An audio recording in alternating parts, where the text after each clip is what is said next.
I'd like to call this meeting to order. Would you please rise for the Pledge of Allegiance?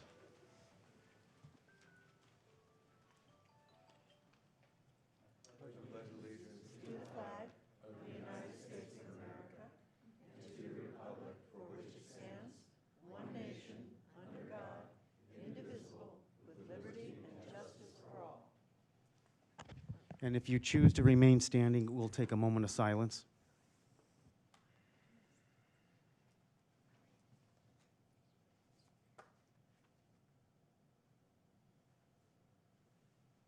Thank you.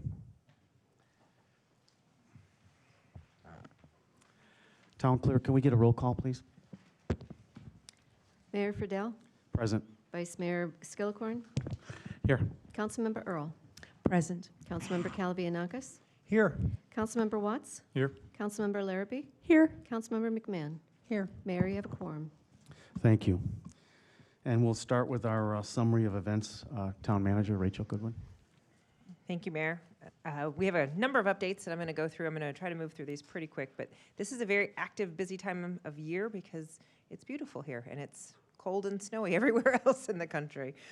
So just a few highlights. Our Skateboard Classic was held this last weekend. It had the largest turnout in its 4-year history with 50 skaters participating. We introduced an 8 and under division that filled immediately and was the highlight of the event, alongside truly Olympic caliber competition. I know the mayor was there this weekend. A number of folks were out to see it. And as a reminder, if this is something that's interesting to you, our skate school with Caleb from Brilliant Victory here in town resumes February 28th, and there are a few spots available if you've ever wanted to take up skateboarding. It's a good time. Also coming this week, the Memorial Disc Golf Championship is coming to town Thursday through Sunday. This is a professional level event with Championship Sunday taking place locally this year. Typically it's held in Scottsdale. However, their course is under construction, so the final day will be held here in Fountain Hills. You may have already noticed a course setup beginning earlier this week around Fountain Park, and we encourage park users to be mindful of flying discs out there. If you've never seen the event, it is really, really awesome to watch, and we've been highlighted on ESPN a number of times. Some in the disc golf world have let me know that our course is known as the Pebble Beach of disc golf. So it's a pretty cool event. Also want to highlight that the Volunteer and Activity Expo is happening tomorrow, February 4th, from 3 to 5 at the Community Center. It's a free event that brings together our local clubs, organizations, and churches, and is a great opportunity for residents to explore new hobbies and meaningful ways to give back. Just a reminder, a part of the expo tomorrow will be an extended hand food bank collection. They'll be collecting items to support before and after school programs, and we'll have barrels located at the entrance. One other notable highlight that's coming down the pike is our Cornhole League. It returns February 24th at Four Peaks Park on Tuesday. It's usually super popular, and we rarely have room, but we still currently have just a bit of room left in the program. So again, another fun activity to be social and enjoy our great weather. A brief update on 2 upcoming paving projects. I know that's of interest to our community. Palomino geotechnical and survey work was completed last week. During the week of February 9th, crews will begin pre-lowering manholes and water valve covers, followed by milling and paving operations set to begin the week of February 16. So mark your calendar. Shea Boulevard, that's another big one. The pavement marking and speed limit reductions within the work zone will begin on Friday. And then clearing and grubbing and some other prep work is scheduled to begin early next week as well. With the full reconstruction anticipated also to begin the week of February 16th. So just a reminder to use caution through that area. Finally, a reminder about some other upcoming events. The Concourse in the Hills takes place next Saturday, February 14th, followed by the Festival of Fine Arts and Crafts, February 20th through the 22nd. So mark your calendars, lots of things going on in town. Thank you, Mayor. That's my update. Thank you. Lots of stuff going on in Fountain Hills. Okay, now we'll start with presentations, and I think the first one up is Paul, our Finance Director. Paul? Correct. Paul's going to be joining us to give us an update on our second quarter revenues. Again, that'll bring us about halfway through the fiscal year and give you all the highlights. Thanks, Paul. If my presentation will work. All right, Mayor and Council, tonight I'll be presenting an update on our fiscal year 2026 second quarter revenues. So our total net taxable activity was 167 million. It was a decrease of 7% from the prior year. It was a bit of a down quarter for us, but some resilience in a couple categories that we'll talk about. A lot of that decrease has to do with our residential rental taxes still going away. When we're comparing to last year, that was still a time period that had those taxes. So that's a lot of that, but still a bit of a down quarter, and we'll talk about each of the categories. Total TPT was $4.8 million for the quarter. It was a decrease of 4% from the prior year. Again, a lot of that has to do with the residential rental taxes not being in that number, but it was 6.2% above projections. Remember, we talk about our conservative projections. So we're still at about 7% for the fiscal year so far, above our projections. It's still a little bit slower than last year. We did end last year at 15% above projections, but we're still able to continue operating as a town and not take any budgetary restrictions and place those in place in accordance with our policies. Retail sales, this is a resilient category. We did see last quarter it slightly decreased. This quarter it went up by 0.5% over the prior year at $2.65 million. And it was 1.5% above projections. Not the best outcome, but I like that it's showing some resiliency, not seeing sharp declines at this point. We are seeing some contracted spending, although it looks like we have had a pretty good January so far, so hopefully we see an upswing this next quarter. Retail sales, just looking at retail sales without food sales, just a better look at the local shopping trends for retail goods. That, as you can see, is almost exactly the same amount at $2.135 million for the quarter.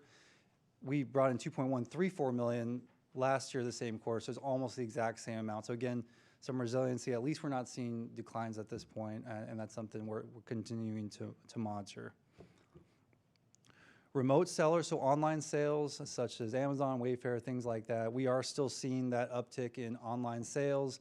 We brought in $541,000 for the quarter in the second quarter, which was 15% more than the same quarter last year. So again, while our total retail sales without food is about the same, more of that shopping is trending online compared to the in-store shopping at this point based on our data that we have. Construction, although our $705,000 for the quarter was 5% below the prior year, it's still in a pretty good place. The last 3 years, 3.5 years or so, we've had a higher level of construction sales tax, of construction activity within the town. A lot of that buoyed by the increased home building that's been going on the last few years. And so with that, although it was down 5% from the prior year, it's still well above our projections by about 20% for the quarter. So we're still doing pretty well.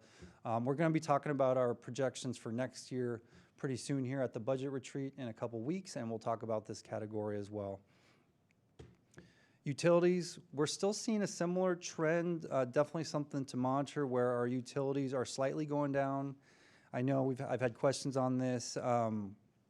My guess is that people are being more careful about their utilities, although we have seen some recent rate increases with our electric bills in town.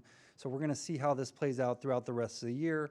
But with that $450,000 we brought in, just a little bit less than last year, it was still above our conservative projections by 1.2%. Real estate, so you see a huge drop. Again, this has to do with the long-term residential rental taxes still being in the second quarter last year. You'll start to see it be a little bit more comparable in the third quarter when that dropped off last year. But we did, in this revenue category, we brought $181,000, 41% below the prior year, but this was very much expected. As you can see below, it's still 15% above our conservative projections. One thing to note is we are seeing in the data a bit of an uptick in our commercial leasing, which is going to make up most of this category going forward. So we are starting to see some increases in that data. Restaurants and bars, although this is one of our smaller categories, it's one we focused in on a lot because it had been declining. We had seen some negative trends in this category the past year or so. However, we had a pretty good quarter for restaurants and bars in our town. You'll see that we brought in $341,000, about 3% more than last year. And what was good, it was well above our projections for the quarter, which look at the historical trends at almost 10% above our projections.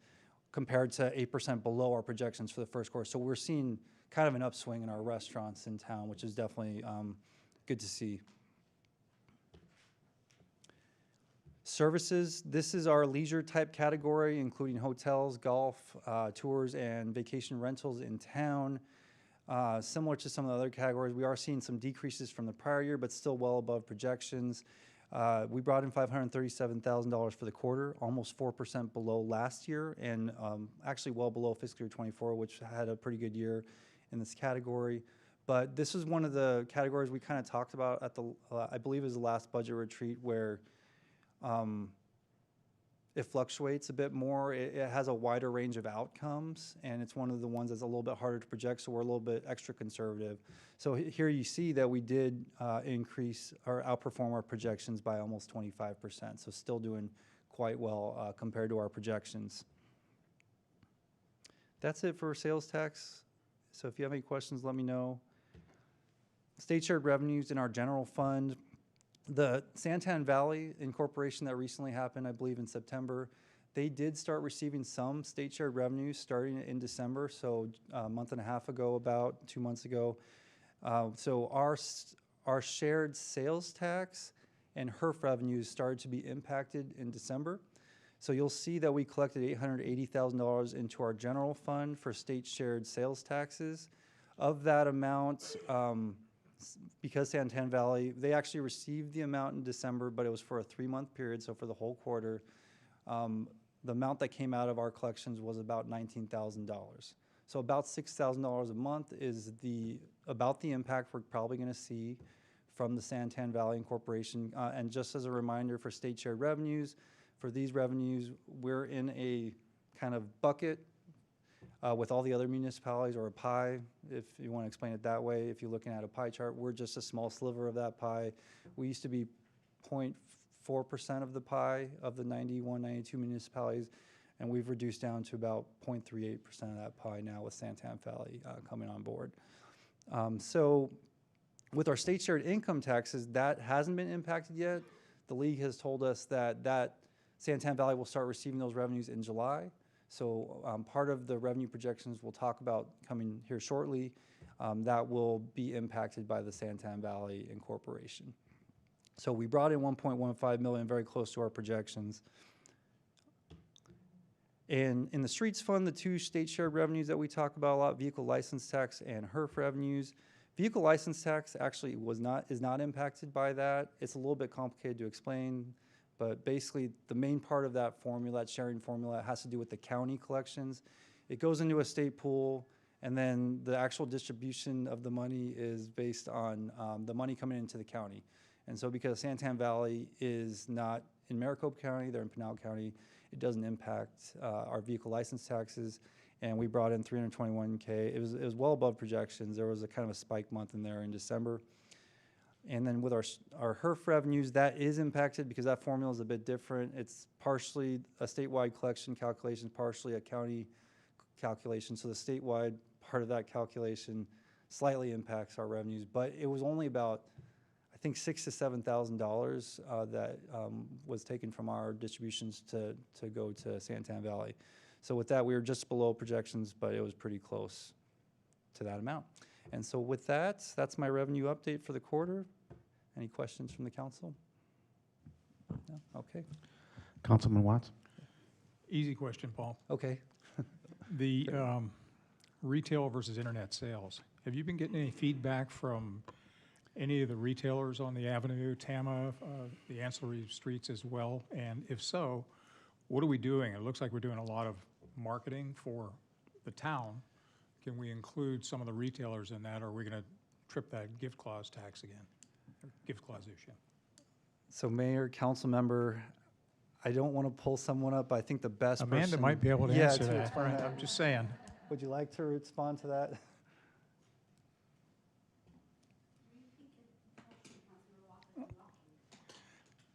Have you had any feedback about the retail sales versus the internet sales and how there's been a decline in retail sales attributable to internet?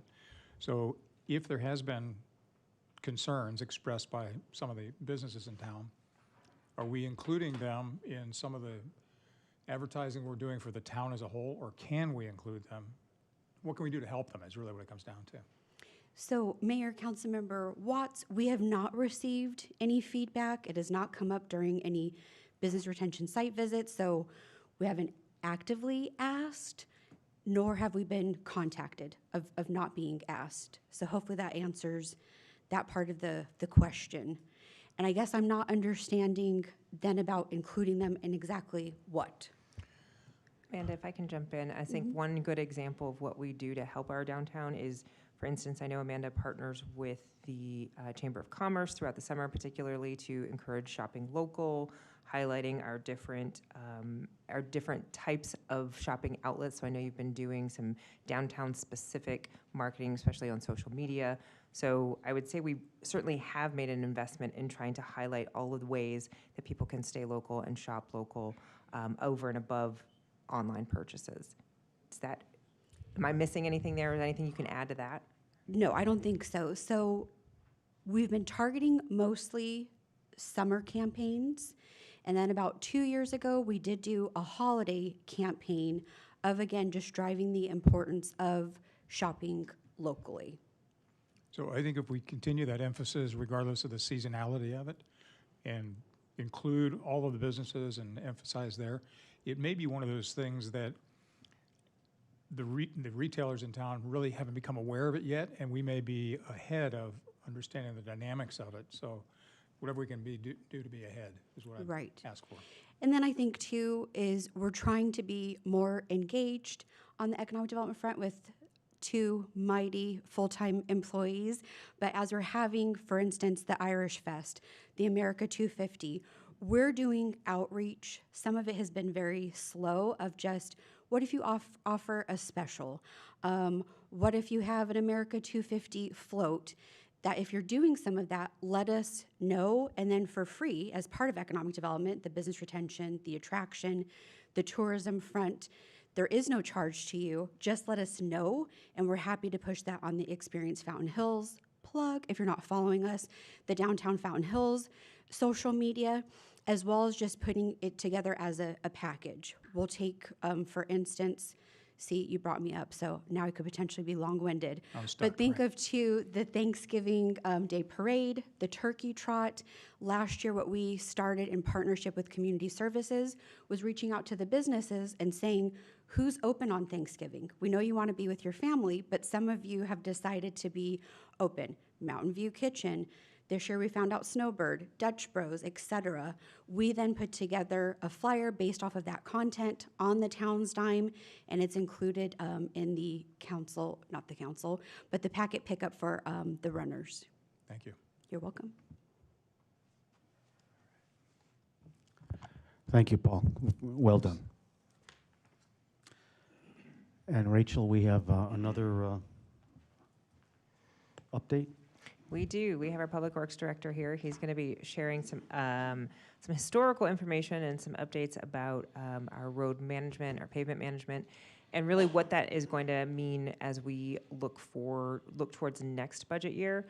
I do want to highlight that this conversation and this presentation is really specific to the particular topic. It is not related to our other itemized or agendized item in regards to Thistle. So this is a separate topic, so they will be kind of handled separately. Does that sound right, Director? That is correct. All right, take it over. Mr. Mayor, Vice Mayor, council members, you may or may not have heard me say this in the past, but the road to successful pavement management is paved with good intentions. I'm on the one back, and it's paved with humility. On September the 25th of last year, I stood right here and presented to the mayor and council a series of exhibits that indicated where we would be working with approval and the budget.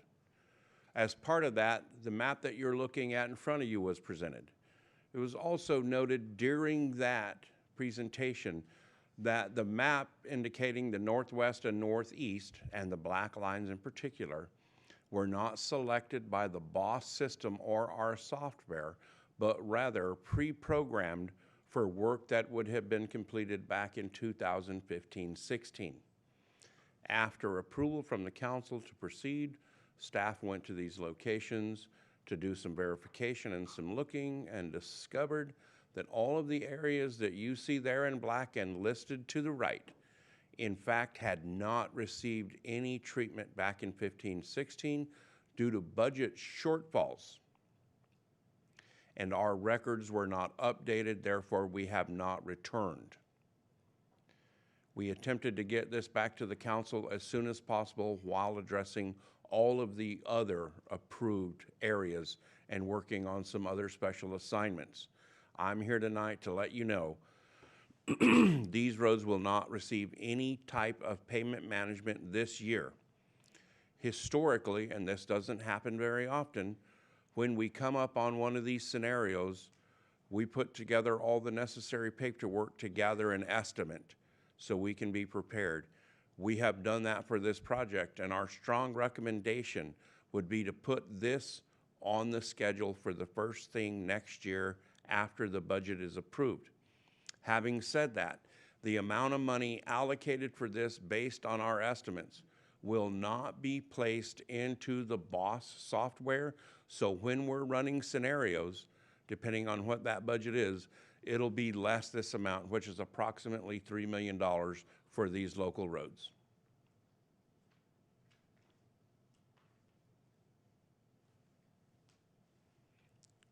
That's what I have to say. If there are any questions, I will certainly do my best to answer them and provide any clarification if necessary. Councilwoman Earl? Thank you, Mayor. When you say next year, you're talking about fiscal year 2027, which would be Mayor, September? Councilmember, that is correct. So Okay. it would be after July 1st Okay. of 27. Or you mean 26 or 20? FY27, this Which is after July 26. Yes. It's very confusing. Calendars and fiscals. So for those of us doing the regular calendar, it's still in 2026. The calendar year, Thank you. yes. Calendar year. Thank you. Theoretically. Thank you. Councilwoman McMahon? Thank you. So how is this going to factor in the sense of what the money we have now and projecting $3 million for that? I'm trying to figure that out. Don't we need to take this into consideration when deciding on any additional streets to do right now or not?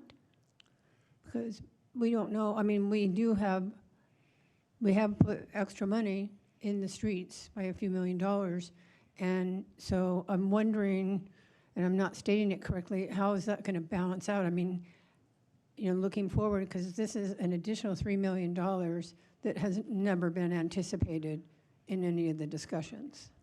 Mayor, council member, as part of my earlier conversation, so these roads will not receive any treatment this fiscal year. Right. So between now and June 30th.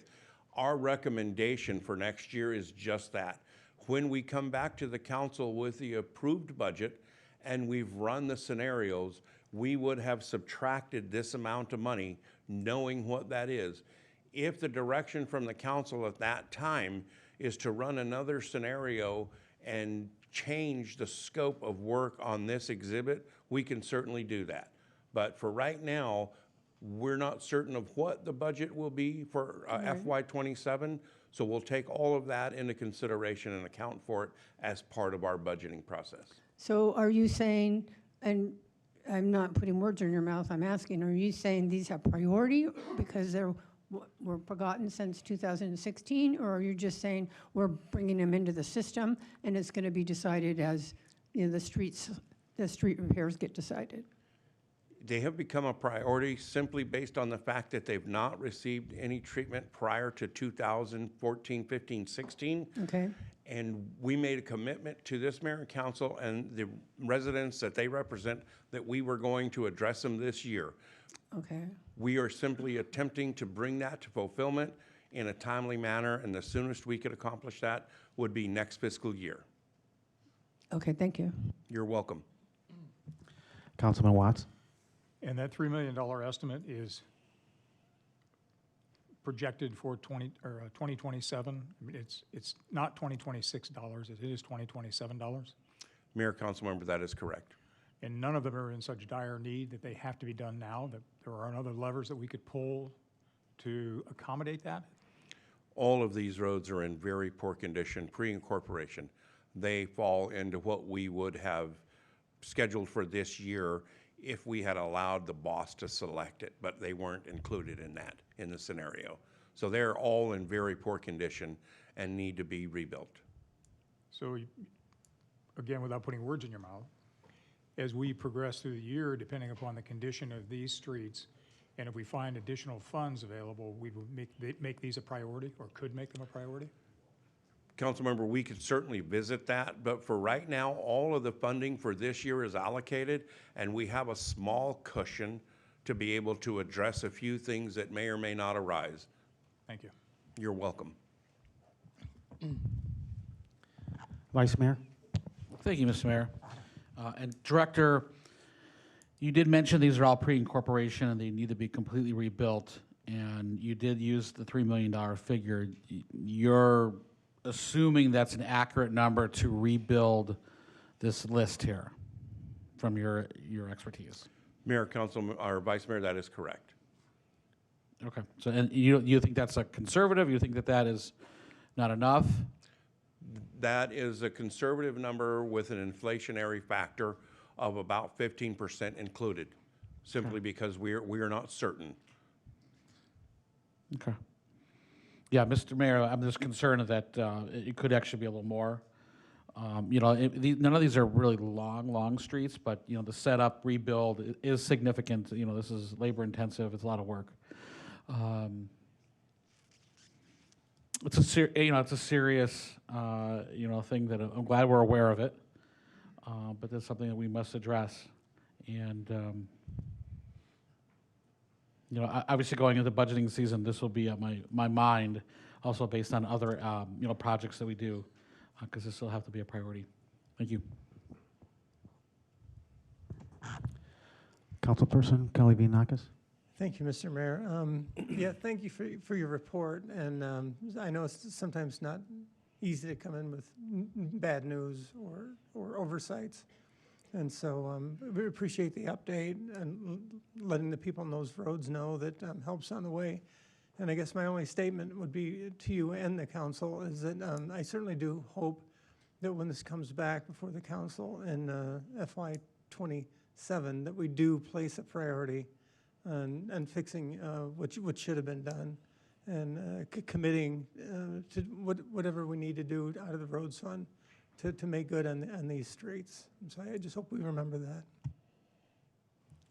Justin, thanks for your honesty and bringing this forward to us. We really appreciate that.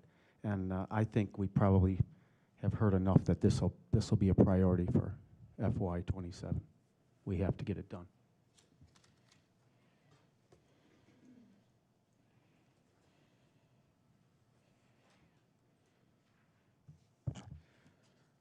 We'll move on now to the consent agenda. And we have one item on there. Can I get a motion on that? Move to approve the consent agenda. I'll second that. Thank you. We have a motion and a second. Can we get a roll call, please, Town Clerk? Councilmember Watts? Aye. Councilmember McMahon? Aye. Councilmember Calvianakis? Aye. Councilmember Earl? Aye. Councilmember Larrabee? Aye. Vice Mayor Skillicorn? Aye. Mayor Friedel? Aye. Mayor 7-0. Thank you. We'll move on to our regular agenda items now, and we'll start with consideration and possible action regarding pavement management options for Thistle Drive and the funding allocations. Rachel? All right, back to roads. This time we're going to welcome back Jeff, our street superintendent. He's been here a couple of times speaking about roads and as requested by council. So back in December, I think there was a request put in to evaluate Thistle, to identify costs. So with that, Jeff, I'll let you take it from there. Thank you very much. Thank you. Mayor, Vice Mayor, Council, I stand before you tonight with some further quotes as directed to see cost alternative ways for Thistle Drive. These are the same kind of quotes that we brought forth for Richwood during that meeting. Thistle currently sits between Palisades and just east of Mountainside toward dead ends. The first cost in the packet would be the chip seal with a cape that we have done in the past on a number of roads here. That was also brought forth in regards to the Richwood, where we do a couple different treatments to it, where we remove and replace asphalt. We do some micro milling. We also do crack sealing and patchwork at that. That came in at roughly $907,000. That has a 15% buffer allowance in it to assume for unforeseen instances that come up or areas that we do not know about because they surprise us. The second quote that was secured was for a full reconstruction of Thistle Drive from end to end. Currently, that cost projection would be at $1.6 million. That includes just over $250,000 worth of concrete repair, possibly, and a 1.3 cost estimate for the reconstruction for new asphalt. As for Thistle, it falls in the same category as Richwood Drive. The longer it deteriorates, the more it's going to cost, costing in a higher investment later on. Staff recommends, or I recommend and staff, that we do the full reconstruction cost, as it will last longer than the projected 7 to 10 years of a chip seal and cape. If you have any questions, I'd be happy to answer them. Councilwoman McMahon? Thank you. Is this another direct select? Because I don't recall seeing this one on the list. This would be a direct select, yes. And who's asking for it? It was provided direction from mayor and town council. Okay, so I'm having issue with the fact that even though there are, some funds in the street fund available, given what I just learned from Justin, it might be more prudent to use that money to address, at least it's half of what is estimated, these streets. In addition, my concern is, we've received a petition for resurfacing of Morningside. So this is setting a precedent of, selecting streets out of order, for lack of a better term. And now we have petitions from our residents who want their street done.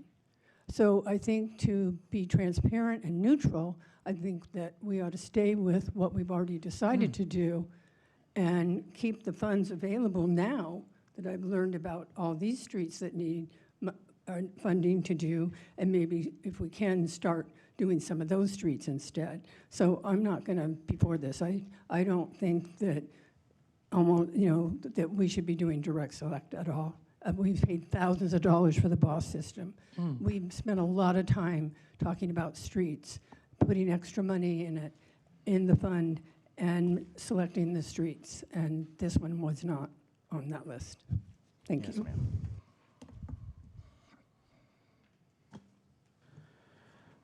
Councilperson Kalivianakis? Thank you, Mr. Mayor. I also share council members' concerns about direct select versus data-driven. Anybody can Google, and I have it on my phone here, 2023 Pavement Management Report. A lot of time, a lot of effort went into this. They took lasers, they examined every street in the town and went to a software program. This was backed by the Streets Committee. It was backed by Public Works and the engineers. And it was a way to address the worst first, and then the rest when they're on a list. I'm uncomfortable with what we're doing here. Like council member pointed out, we're getting other people, other residential neighborhoods, below the signatures. We've been living here. Our roads have been bad for a decade. They're unacceptable. They're falling apart. And then they had a bunch of signatures with pictures. I have other letters, and then I have other constituents that are, addressing, when's mine going to get fixed? If we're on this way, what is the criteria for me to get in the street if I don't wait my turn in line? And, you know, all I can tell them is, well, what other constituents have done is put petitions together and bring it to the council's attention, send us emails or come to the call of the public and give you reasons why your street should be next. There should be some kind of a analytical reason instead of just, you know, we took a drive down there, we talked to the residents, and it looked bad to me when we have all this data. For years, the Fountain Hills has followed a clear, responsible, data-driven approach to street repairs. Streets are prioritized based on needs, safety, and long-term planning, not on whim or politics. That system built trust. It ensured fairness. It showed residents that every dollar was being spent wisely and every decision was made with their best interests in mind. We have been continuing to follow the recommendations of the experts.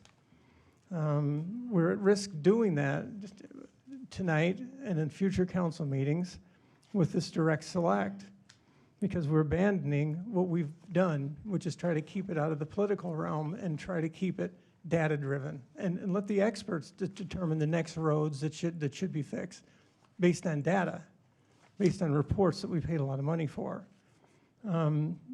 Let me put it like this. When you have a $40 to $60 million backlog in streets repair, there's a lot of bad streets out there. And so why are we singling out these? I would analogize it to if you were going to take $40 to $60 million and invest it, would you do it on your own or would you hire a financial advisor to help you invest that kind of money? You know, I wouldn't trust myself to invest that kind of money. I would hire somebody. And actually, I have a financial planner because that makes me feel good. So what I urge my colleagues tonight is let us remain committed to the data, the assessments, Public Works Department, the transparent process that has guided us well for years. Let us prove to our residents in Fountain Hills that we value responsibility, fairness, and integrity over convenience. That's how we honor the people who live here, who pay taxes, and entrust us with the stewardship of our community. Thank you. Councilwoman Earl. There we go. Thank you, Mayor. I'll keep it brief. I would like to ask Justin can you, if you don't mind, explaining to us, because I had a meeting with you, or just talked to you about the BOSS system, and it's not just the BOSS system that we use. It has then come back, if I am saying it correctly, and then staff reviews it and makes the choices. Is that correct? Can you explain that to us? Mr. Mayor, Council Member, after the budget is approved, we take the monies allocated for pavement management. We subtract a little bit, about 15% of that total, so we can address broken concrete and things like that. We then have our consultant put that into the software and run an unconstrained model, meaning all of the different types of pavement management and or treatments that we would use are run through that model. When that modeling is finishing, they send us a series of exhibits. We go through those exhibits and kind of sort through them. Here's a good example of what we would do. They spit out a small section of Fountain Hills Boulevard, a few hundred feet on either side of Saguaro, which is a small segment. We decided to measure that distance and take it and put it somewhere else where they had also done something similar but a little bit longer that would allow us to complete a super segment. So we have a longer section of the road. We, when I say we, the staff, sorts through that for literally weeks as part of this planning process until we get to where we want. And each time we make changes, we also put a little bit of restraint in regards to the type of treatment, and that information is put back in, recalculated, and sent to us. By the time that we come here to present to you, we've probably spent probably 3.5 weeks or so, a few hours a week reviewing and calculating and checking on stuff. So the initial model that is put out is not what we bring to you, simply because we are using our best management practices and guidance and our knowledge of the area and what's best. Thank you, Justin. You're welcome. Vice Mayor? Thank you, Mr. Mayor and Supervisor Pierce. Just to kind of recap a little bit, if it's chip and seal, it looks like it's just over $900,000. Expected life expectancy is 7 to 10 years. That's correct? Yes. And then I see the reconstruction costs about 1.6 million. What is the expected lifetime for that total reconstruction? With the right preservation methods, a road could last up to 30 years. Okay, so I just did the rough math. 10 years, the most generous situation.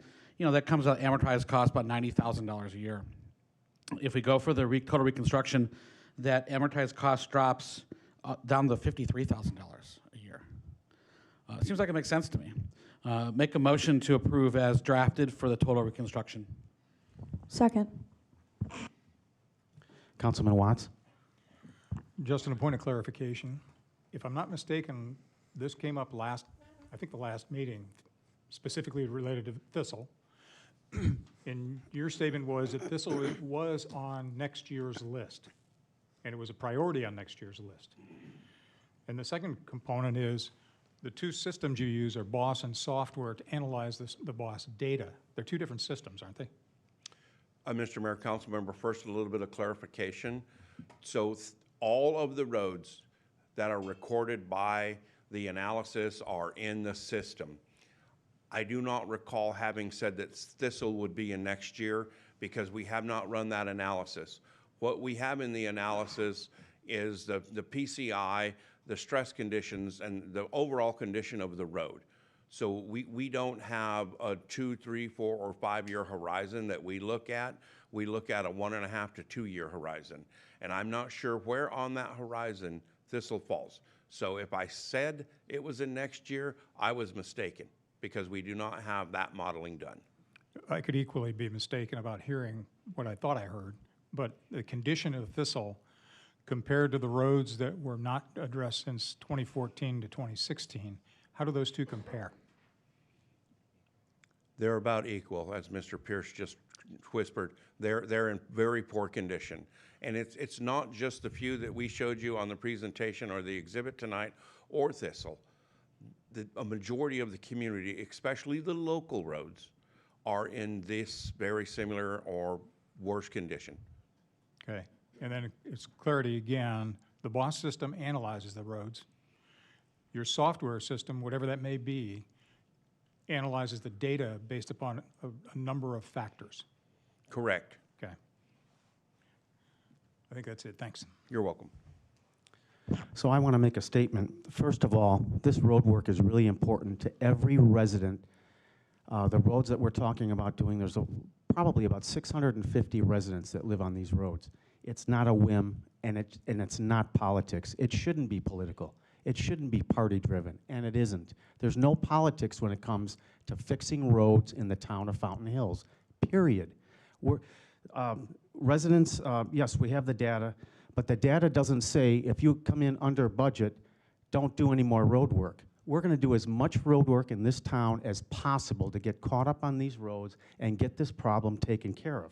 So with the extra money that we came in under budget, we're getting a couple of more roads done, and there's no problem with that. There's a lot of road work, there's no question. Am I right, Jeff? No Yes, kidding.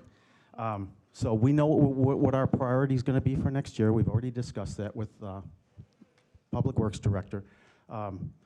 This is not political, and there's no cronyism going on with this. There's a lot of residents that requested that these roads be fixed, and that's what we're addressing. And I'm glad that this council, we have a motion and a second to get this done. Oh, do we have any speaker cards on this? Mayor, we have one. Catherine Merrick.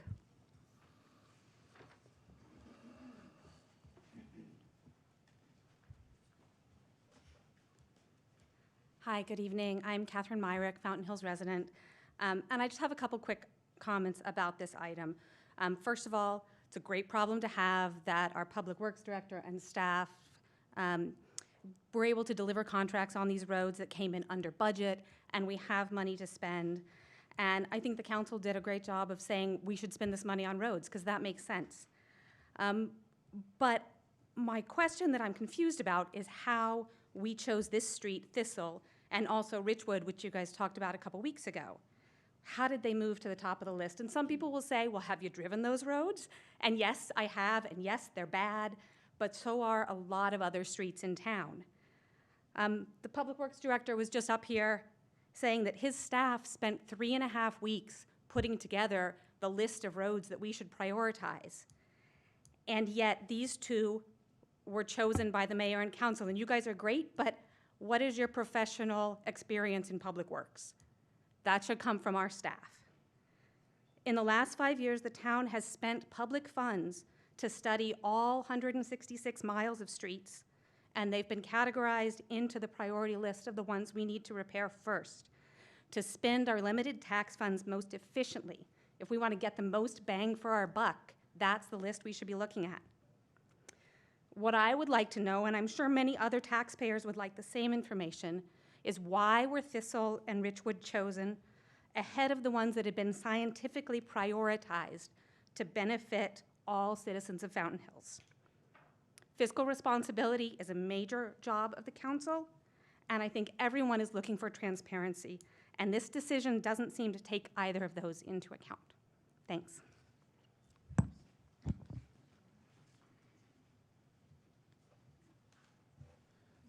Mr. Mayor, I've had my light on for like 5 minutes. We just finished with a public speaker. Right, Okay. Did you have something you needed to say? just briefly. Just so people aren't putting words in my mouth, if we do have extra money, found money from other projects that came in under budget, my contention is that instead of us picking the next road or two or three or street, that we just go back to the data-driven list. And so I think everybody in the council is aware of the road situation we have here. We have a $40 to $60 million backlog, and we drive on these roads ourselves. So my contention is I don't think that we should be picking them. I think, like the speaker said, we should let the experts pick them, and if we have extra money, then let's go back to the data-driven list. And I talked to David Janover about this today, and the other benefits to going to the data-driven list is you can actually save money. I think, Justin, I've had this conversation with you. It's a complicated issue. I don't want to go too far in the weeds. But when managing roads, you know, some of the ones that are really falling off the cliff, if you pay a little bit of attention to them, which are probably the ones on the list, you save money in the long term because otherwise they're going to become money pits. But anyway, so yeah, no words in my mouth. I want to take the overages and I want to apply them to the list. And Justin, if you have some remarks on that, I'd appreciate it. I think it's important, Mayor and council members, that I bring a couple of things up.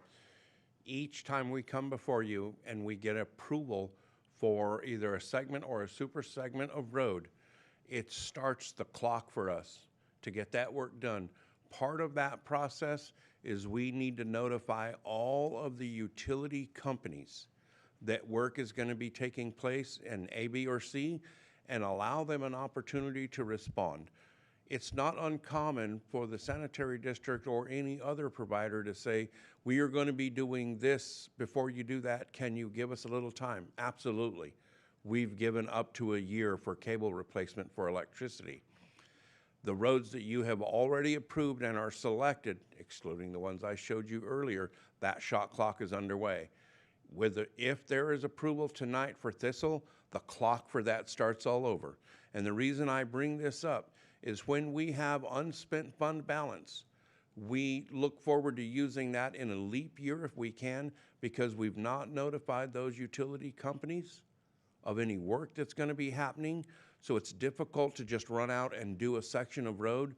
The last thing we want is to spend money based on the mayor and council's recommendation and then have someone have to come in and trench for any one of the utilities that service that area. Thank you. And I'd also like to point out that we don't pay a primary property tax for road work in this town. So when I hear people say we pay taxes, yes, sales tax, we use sales tax, TPT, HERF money, but we don't have a primary property tax to fund our road work. If we did, that would be a whole different story, and maybe we'd be talking about doing $20 or $30 million a year in road work. We just don't have that opportunity right now. Councilman Watts? Our street superintendent was pretty emphatic about supporting the reconstruction of that road, if I'm not mistaken. Is that correct? Yes, sir. So I'm going to ask Justin, put you on the spot again. Are you supporting doing Thistle? Is it in your list of streets somewhere along the line to do? Is it needed in your estimation? Mr. Mayor, Councilmember Thistle, again, all of the roads are in the data. And does it need it? Absolutely. And do I support a full-depth reconstruction based on his expertise? Absolutely. So it's not on a whim, there's a need there. Yes, there indeed is a need to provide maintenance and/or reconstruction to a lot of the roads within the community. This is one of them. Thistle being high up on the list.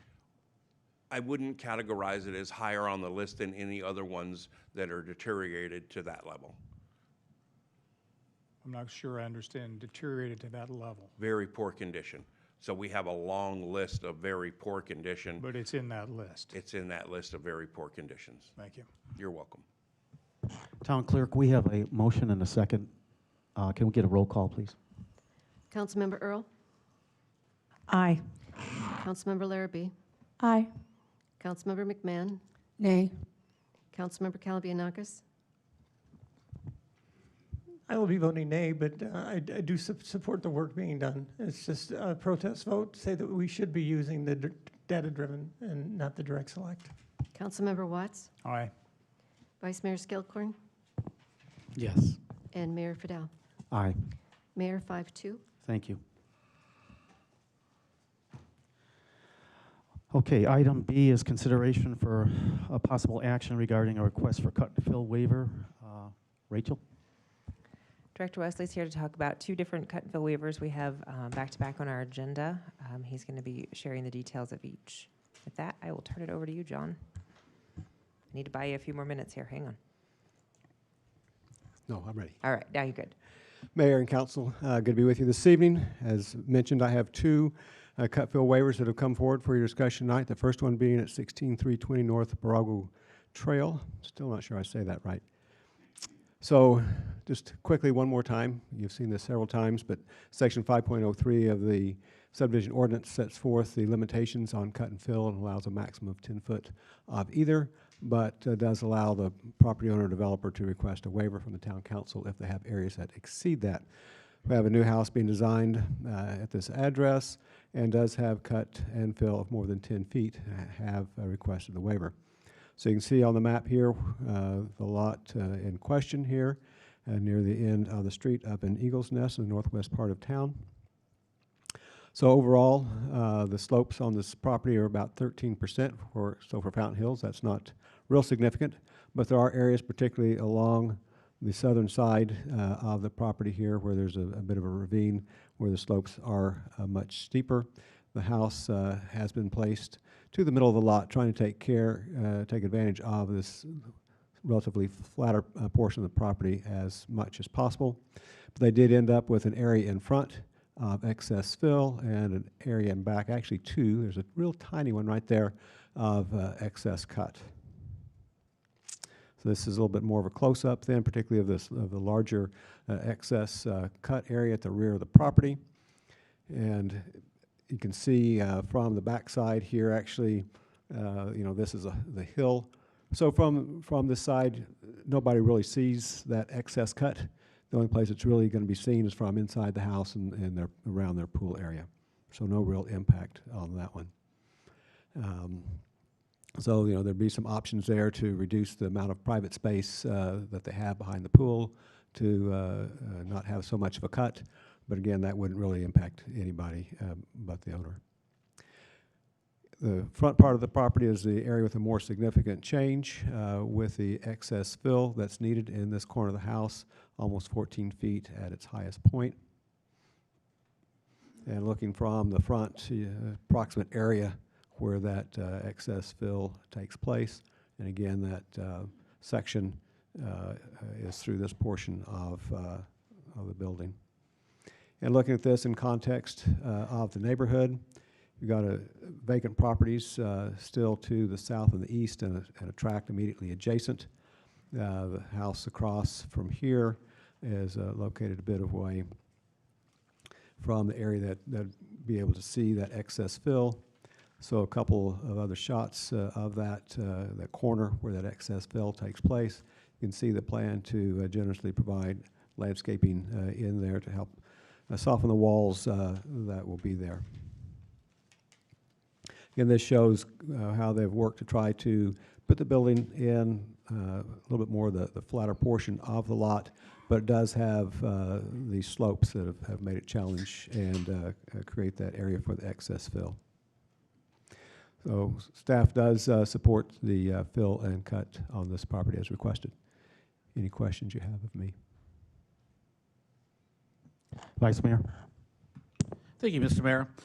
Looking at the drawings, looking at the map where it's located, I mean, it's a beautiful area. It looks like it's going to be a beautiful home. I think this will be a fine addition to Fountain Hills, and I'd like to make a motion to approve as drafted. Second. Are there any comment cards on this? Mayor, we have two, the applicant, Kevin Morgan, and his architect, Ben Shear. Great job, but I'll be brief, real brief. Yeah, we tried to keep away from as much as possible of the sloping, and so we even added an extra retaining wall to keep it smaller. So that's really what we tried to do overall. And what you'll see is on that side, there is a wash and it indents in, so there was no way to stay away from it. And then through the center of the property also is a ravine, so there's no way to stay away from those two things, but that's it. Thank you. We have a motion and a second. Can I get a roll call, please? Oh, John, do you have something else you want? No. Did the architect want to talk? Okay, thank you. Can we get a roll call, please? Councilmember Watts? Yeah, aye. Councilmember Kalvianakis? Aye. Councilmember Larrabee? Aye. Councilmember McMahon? Aye. Councilmember Earl? Aye. Vice Mayor Skillicorn? Yes. And Mayor Friedel? Aye. Mayor 7-0. Thank you. So, Mayor, if you're ready. I'm ready. okay. You're on deck. So the next one is at 15050 Diamondback Court, which is just across the ridge line from the last one that we looked at. So again, cut and fill waivers for excess of over 10 feet. The applicant here, working with their slopes, really does desire a main level where they can age in place, and that impacted the design to some degree. But there is, again, some area of excess fill on this one. Again, just to put it in perspective, the last one you looked at is this lot right here. So we've gone over this ridge line to this one here on Diamondback. And so this has an area in the back of the lot that has the excess cut that takes place. They've pushed the property as far forward as they can to the setback line to avoid as much as that of steep slope as they can. Again, you can see the slopes are relatively flatter here across this front part, but there is a steep drop off to the back towards a ravine in the back portion. You can see that again on this slide of the slopes. Again, relatively flat here, but there's a drainage area through the back that creates that extra steep slope. A little bit closer look at where that is. Some of it is under the house and some of it under an outside patio area. And looking at it from the side here, facing the neighbor, that would be adjacent. And the back is where you'd see the most of it, but that's directed back towards the McDowell Preserve area. A section through the house showing that to the highest point, about 15 feet of excess fill. And also a little bit to the side there. So again, putting it in context of the property, this lot, so the closest house that anybody would have a view of that is this one immediately to the east. That particular house is set down the hill and really backs into this side. They have no outdoor space or only one window that I noticed that would even look out that way up on this second floor. So really not visible to anybody. Again, the ridge line through here, anything that's built here is likely to be to the other side of that ridge line. So no significant impact. So they lowered some options here, that they maybe could have done, lower the finished floor level a little bit to take away some of that need for that excess fill. That creates problems in the front side because now they've got to adjust those grades in front and would have some tall retaining walls out facing the street. They could maybe step the house down instead of having one floor, but as many people these days are looking for that main floor to have no steps, so as you age in place, you don't have to deal with those. The second floor that they do have is primarily for guests and entertainment areas. Looks like I didn't ever come back and change my last slide here, so forget what that one says. But staff does recommend approval of this fill waiver. Vice Mayor? Thank you, Mr. Mayor. Again, it looks like a beautiful property, beautiful part of time. It is ironic that their neighbor just behind them is the other property, so that is quite ironic. And I think the same thing. They're not going to be able to see each other. There's not anyone that's really going to be able to see it. I think it's going to be a wonderful addition to our wonderful town. So I make a motion to approve as drafted. I second it. Councilman Watts? John, is the pool on the kind of the east side of that house? Is there a Go pool back there? Or to that, no? see which one is the best one to show it. The pool area It looks like it's down below. is right in here. Right, I just couldn't see the Mhm. label there. Okay, I just want to make sure it was included because it'd be unusual not to, so thank you. Town Clerk, do we have any comment cards? Mayor, we have the applicant and the architect. So it's Shannon Perry, and the architect is Ben Shear. Hi, Mayor. Hi, Mayor and council members. I just wanted to see if anyone had any questions or concerns for us in the design of this home and positioning on the lot. No? Okay. Thank you for your time and consideration and for the staff's time and thoughtful review of our fill waiver. Thank you. Okay, we have a motion and a second. Can we get a roll call, please? Councilmember McMahon? Aye. Councilmember Larrabee? Aye. Councilmember Earl? Aye. Councilmember Calavianakis? Aye. Councilmember Watts? Aye. Vice Mayor Skilcorn? Yes. And Mayor Friedel? Aye. Mayor 7-0. Thank you. We'll move on to item D, which is regarding Resolution 2026-02, Fountain Hills Town Council Rules of Procedure amended and restated February 3rd, 2026, restoring the call to the public. Rachel? Mayor, I'm going to volley this one over to our town attorney who's taking the lead on this item. Thank you, Mayor and Council. As you recall, on November 18th of 2025, the council voted to remove the call to the public based off of recommendations I had made in response to some a notice of claim. At that meeting, several of the council members who had voted in favor of removing the call to the public asked that I review the rules of procedure so that we could restore the call to the public after we have made some adjustments to the rules of decorum and ensured that the First Amendment rights of our constituents were maintained in whatever the rules of decorum and call to the public were revised. On January 20th, 2026, we had a work session where we went over in detail all of the different rules that were changed.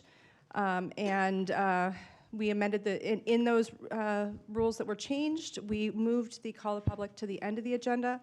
We also limited the maximum amount of time to 30 minutes.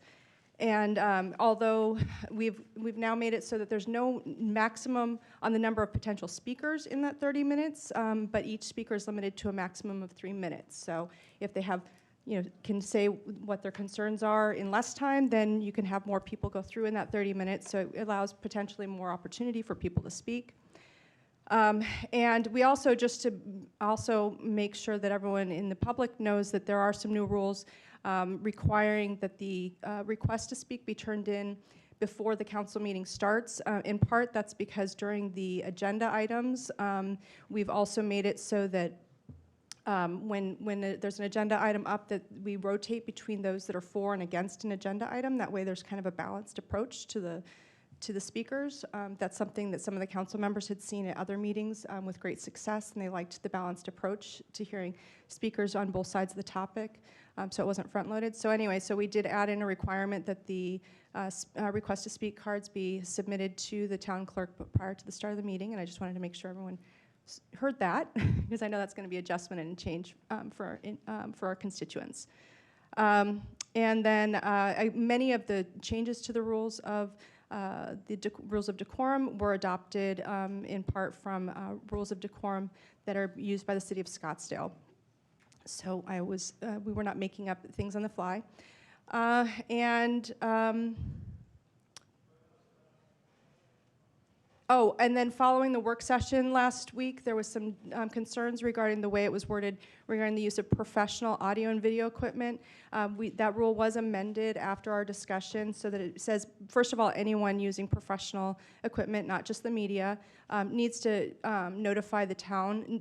Really, it's a notification process. It's so that the town can make sure that there's appropriate space. I know we had a professional camera and some professional audio equipment in the past, and this isn't for general cell phone use. This is if there's professional equipment and if there's multiple requests, it's so that we can accommodate all of the media, any media requests that come in. So a lot of towns do these kinds of things where you have to provide advance notice. It's not meant to restrict the ability to have these. It's just so that we can make appropriate accommodations because we want to make sure that there's room for both the media and for constituents.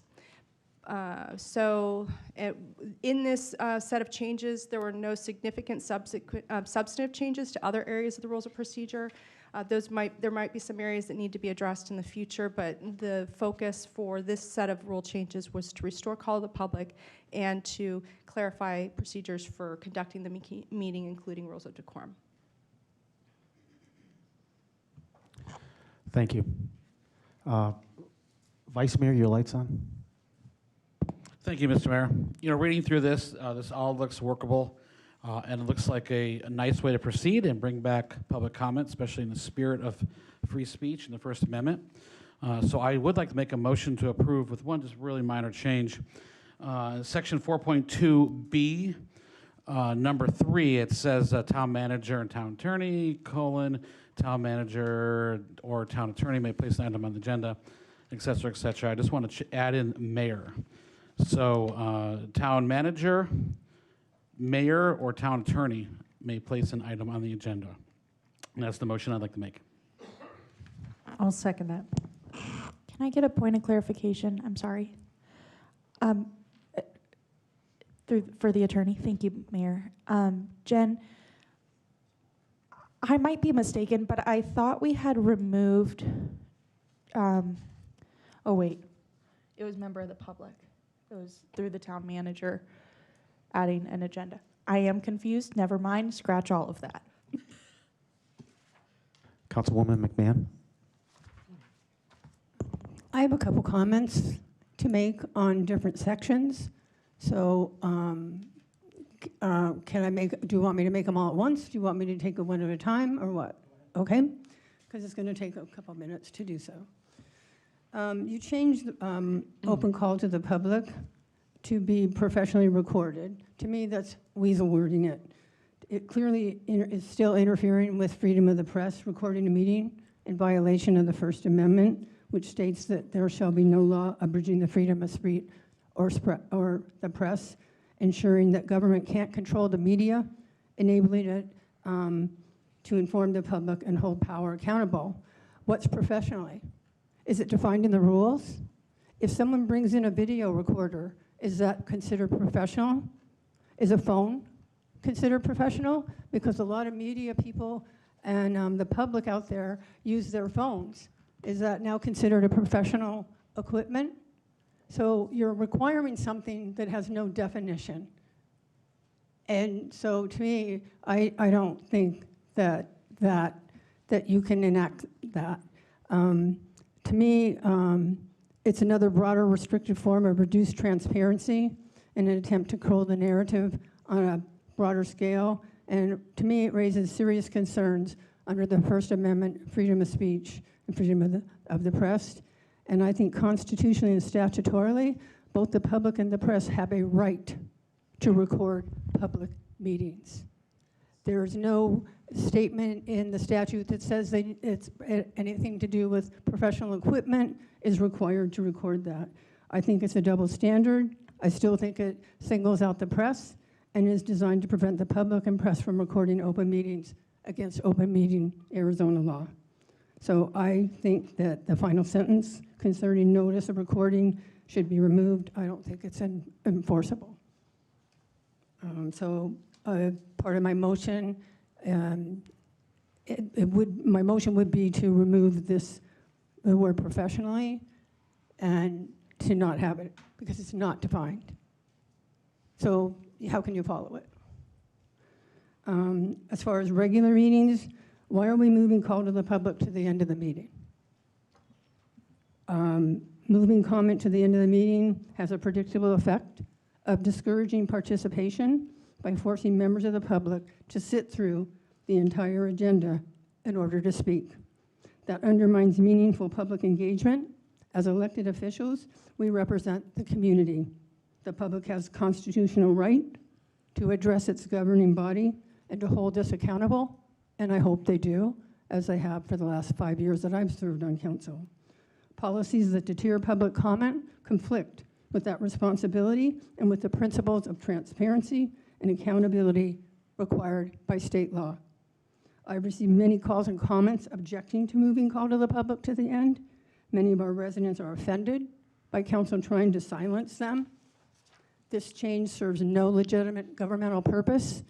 I can't help but think it's done on purpose to reduce public participation on matters before council.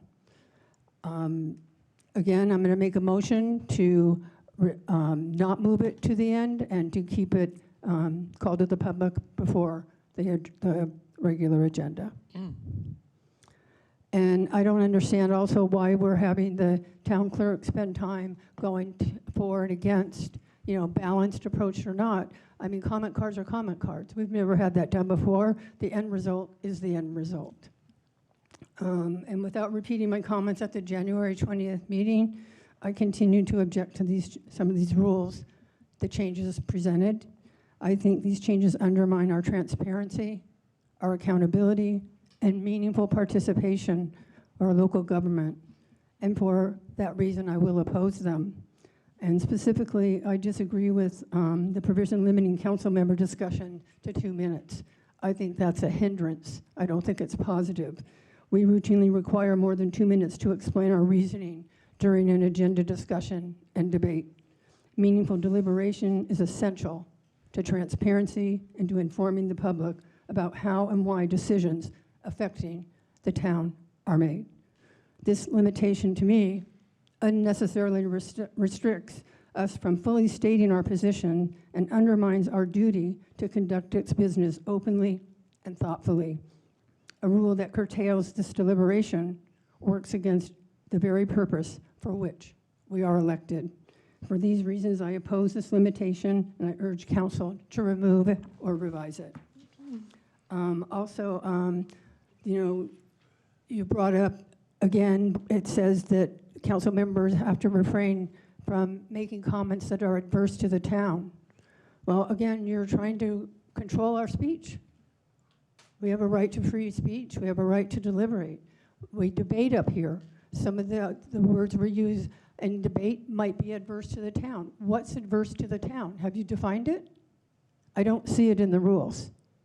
It's undefined and it's inherently subjective. There is no standard for qualified what is adverse to the town speech. Its ambiguity invites arbitrary enforcement. It's unclear whether adverse is determined by the town attorney, by prevailing legal opinions or political disagreement. Such discretion is incompatible with constitutional free speech requirements. Disagreement, debate, and dissent are fundamental to our democratic governance. A rule that penalizes speech based on whether it conflicts with an undefined town interest is unconstitutionally vague, viewpoint-based, and unenforceable. And for these reasons, I object to this provision, and I urge its removal and move for its removal. Again, we're looking at decorum. Have you looked at some of the words that constitutes decorum? They're also undefined. The personal attacks, indecorous language, and imputing motives are unconstitutionally vague. These terms are undefined, and again, they're subject and grant unbridled discretion to those enforcing these rules. The ban on imputing motives is also viewpoint discrimination. Praise of officials' intentions is permitted, while criticism of officials' motivations is punished. This asymmetry is unconstitutional even in a limited public forum. Criticizing why public officials act is core political speech. These rules are overbroad, sweeping and protected speech that may be sharp, critical, or uncomfortable, but is not disruptive. The council may regulate actual disruption of meetings, but it may not regulate speech based on tone, civility, or perceived intent. And I think that you know that. Prohibitions imputing motives and others stated in these rules are indefensible. Who's going to determine what they are? Well, again, they're unconstitutionally vague, they're viewpoint discrimination, and they're overbroad. The Ninth Circuit, which we are in, ruled against these specifically. There's a couple Point cases of on order. it. Yes, they have, and the laws are still in effect. Point of And order. I'll provide you with the statute, with the cases. I think that We have a point of order. I'm sorry to interrupt you, Councilmember McMahon, but you keep looking at the attorney as though she wrote all this herself. This was three of us that got together, and then we That's had right, three of you. Then we had a work session where we went all over this together. She's not the one who wrote all this. I know, just but wanna make she's that the one that's clarified. addressing it, so I'm addressing her, and I'm really addressing everybody. I Point take of order. offense to you Okay, looking thank at you. her. Thank you. All right, will you continue with your I comments? also have a point of order. Sorry. Go ahead. Councilmember McMahon needs to be speaking through the chairman. Is what? Mayor, Councilmember McMahon needs to be speaking through the chair, which is the mayor. Correct. Go ahead. Really? Councilwoman McMahon, you finish your Thank comments. you. Again, I don't think that this is going to pass constitutional muster. I really, really don't. And the reason I'm talking to everybody and the town attorney about it is she drafted some of these as well. So it's not a personal attack on her at all. This is a legal document. It's considered legal advice too. And I think that the decorum section is, I don't think it's enforceable. I think it is overbroad and vague. It's, you know, what's disruption? Disruption to one person is not disruption to another. You know, I don't think that this is going to hold up. I think it's going to subject us to lawsuits, and I wouldn't be surprised if one gets filed. And I will send you the case law that specifically states that these are overbroad, vague, and basically unenforceable, and they haven't been enforced in California. Thank you.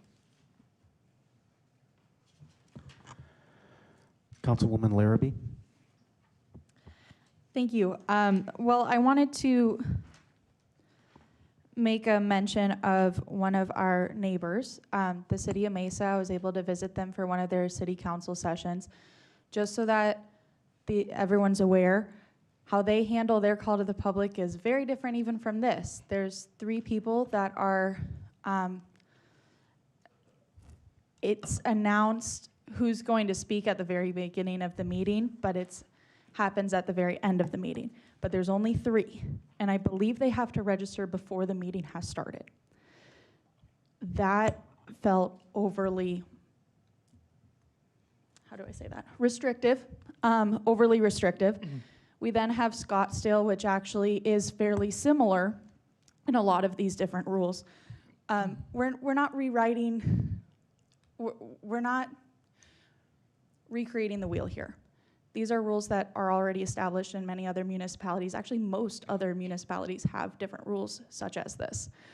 Second of all, the concerns regarding language and decorum, most of the language there already existed beforehand. It's just moved to the same area now to make everything clear, because we have had arguments in the past, and I think we can all remember from maybe about a year ago, maybe 2 years ago, that would say, hey, this is something that's in the rules, but somebody else is looking at a different paragraph to say, no, this is what's in the rules. Both of those people are right. They were in totally different areas of the rules. So indecorous, that specific word was already in our rules of procedure. We actually had an entire conversation about it when we had our little meeting of whether or not we should change that word in case people don't know. I wanted to keep it because I like that it means outside of decorum, which is what the rules are regarding, but if we want to change it, that's fine. Personal attacks, also already in the rules. As far as town interest, speaking outside of town interest, this is regarding legal interest. This is saying if we are in a legal kerfluffle, if we are in a legal situation, as a council member, we have somewhat of a duty to not say things that go right outside of our legal argument that we're already taking. Even if you disagreed with the majority vote of the council, you need to respect the majority of the vote of the council. That's something that they told me my first week as a council member in the little training that the town attorney does. And last but not least, the 2 minutes. Frankly, I wanted it to be 1, but I know I blab too, and I get it. It's very easy to want to say all of the things that come to our mind about an issue. I'm doing that right now. The point being, we should be very respectful of the public's time, especially if we are moving call to the public toward the end of the meeting. And when we limit us to 2 minutes of saying, hey, everybody should get the chance to speak, 2 minutes at a time, by the way, it doesn't mean that you can't speak again if you need to respond to something. This is showing you respect as the public, that you're not sitting here for 4 hours waiting for your turn to talk, and then also that we're getting less time than the public. This is showing you respect, not whatever was just implied. Councilperson Kalivianakis. Thank you, Mr. Mayor. Yeah, this is kind of being soft-sold tonight as just a small departure from business as usual and nothing to see here. That is not true. This is a radical departure from the way things have been for the history of this town council. And they're trying to tell you there's no big deal here. There is a big deal here. To say that we're going to follow the Scottsdale model, has anybody read the paper on the Scottsdale model? That is a more dysfunctional council than this one is. And we're going to use their model to bring to Fountain Hills? Bad idea. This is just an elimination of rights, of council rights and of residents' rights. They've eliminated council reports. They're limiting us to 2-minute sound bites to talk about $1 million deals. How do you make an argument in 2 minutes? Tell that to an attorney. You got 2 minutes to make your case. Limit call of the public to 30 minutes. Put it at the end of the meeting. Not a good idea. Once again, limiting the press. Oh, well, you have to register. You have to show us you're coming. You have to register your equipment. Why is this council so afraid of the press? It's late comment cards. We had people filing late comment cards tonight. Why can't people file comment cards when they come in late? Why do they have to be here at 5:15 when there's going to be an item that's going to be discussed at 8 o'clock? It's not right. If we pass this tonight, this council majority is quite literally putting the residents of this town last.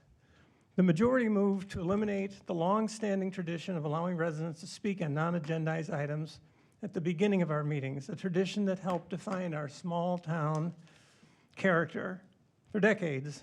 In the previous meeting, Councilmember McMahon, who did a good job on a bill of particulars about what she disagrees with, so I'm not going to go into that, even though I was prepared to. We spoke forcefully about the importance of hearing from our residents. And we were joined by dozens of citizens who took the time to submit thoughtful comment cards about their concerns about this too. In the past, the council has listened respectfully to the public input and weighed those perspectives before casting votes.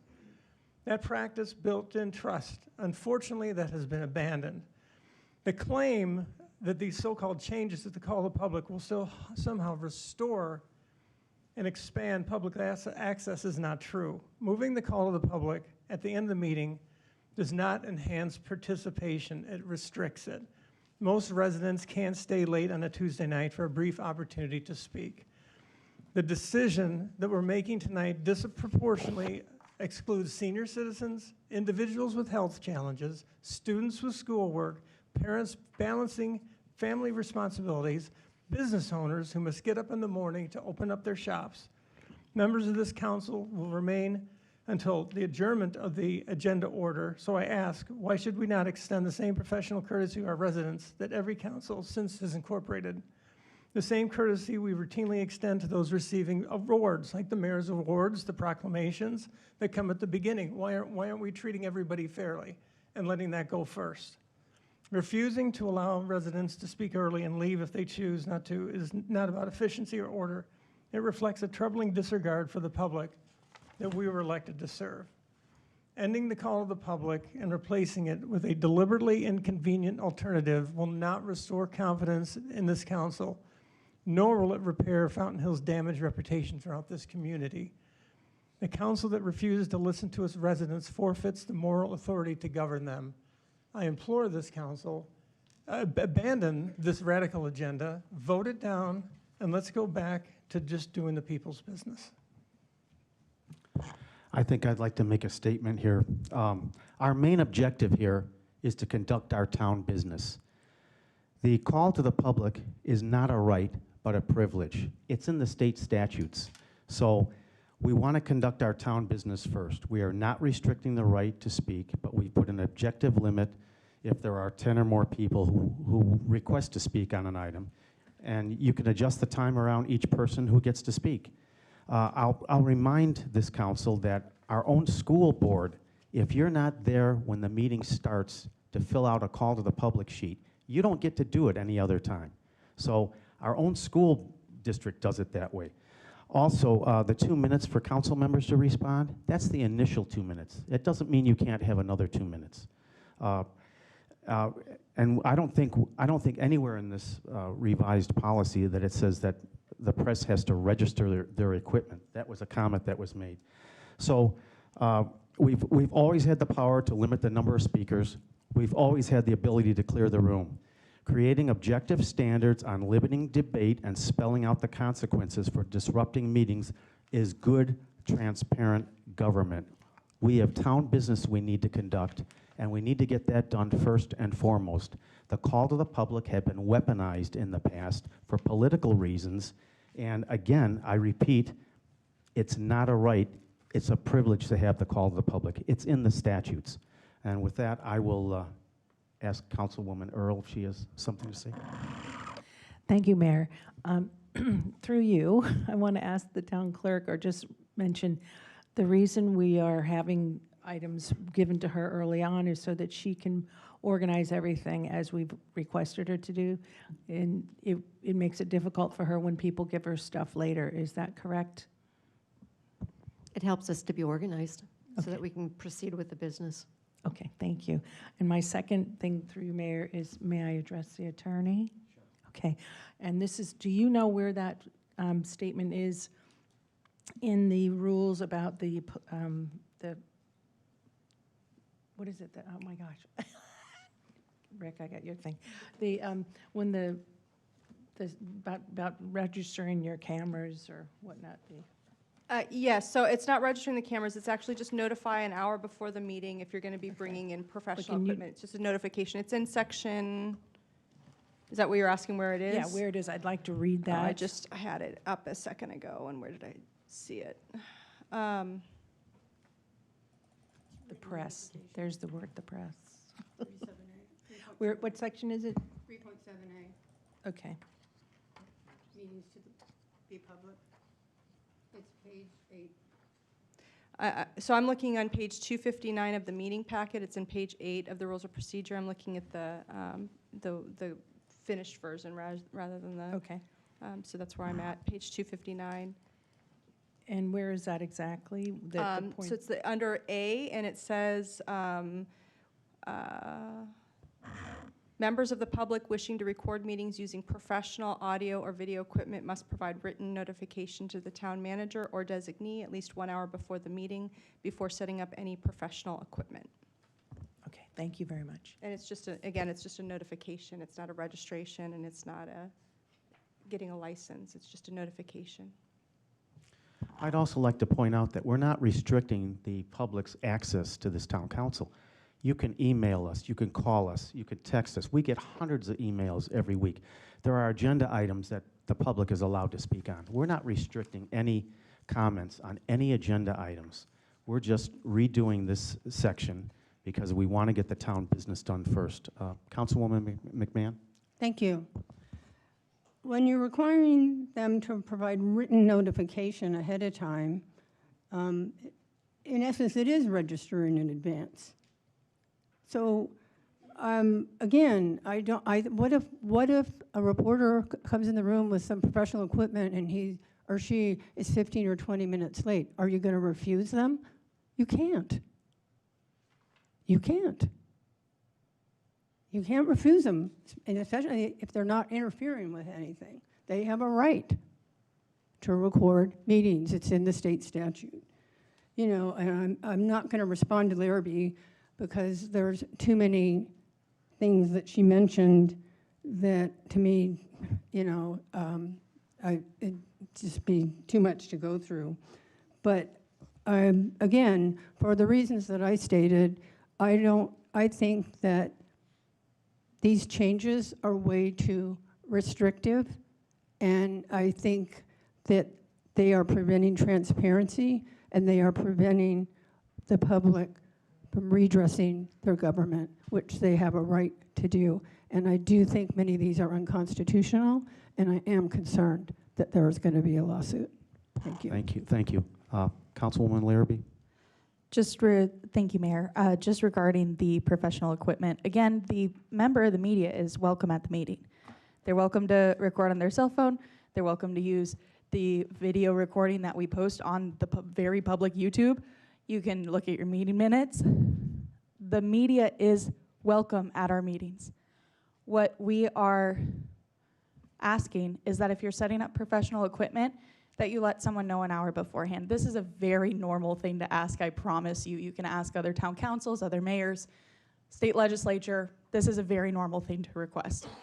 Because if someone's lugging in a bunch of equipment, one, if we don't know what that is, there's a slight safety concern, right? So, for example, we did have a member of the media a couple meetings ago, totally fine. He had asked staff beforehand. We as the council didn't quite know yet, so I was a little jumpy, I guess, when they came up to the dais during a break and started hooking things to the microphone, and we're walking right by the council members. There's also a security factor to keep in mind here, and that's just my 2 cents on that. But as far as the professional equipment goes, the professional equipment does not have constitutional rights. The member of the media does. Town Clerk, do we have any public comment cards? Yes, Mayor, we do. We did receive 7 online cards, and they were all against changes. We have 8 speaker cards, and we'll start with Renee Marion, Beth Culp, and then Crystal Kavanaugh. Good evening, Mayor and council members. My name is Renee Yarian, and I'm a long-term Fountain Hills resident. The call to the public is a fundamental component of town council's effect in the lives of its citizens. The call to the public gives people a chance to speak directly to those who represent them. It also provides transparency and accountability when officials hear their concerns publicly. It's hard to ignore issues when they're raised on the record in front of neighbors and the press. Allowing public input builds trust and legitimacy, even when the council doesn't agree or act immediately. Citizens are more likely to accept the outcomes if they feel heard and involved. Hearing from citizens can help with early problem solving, and the call to the public flags issues early on, before the lawsuits, protests, and/or crises.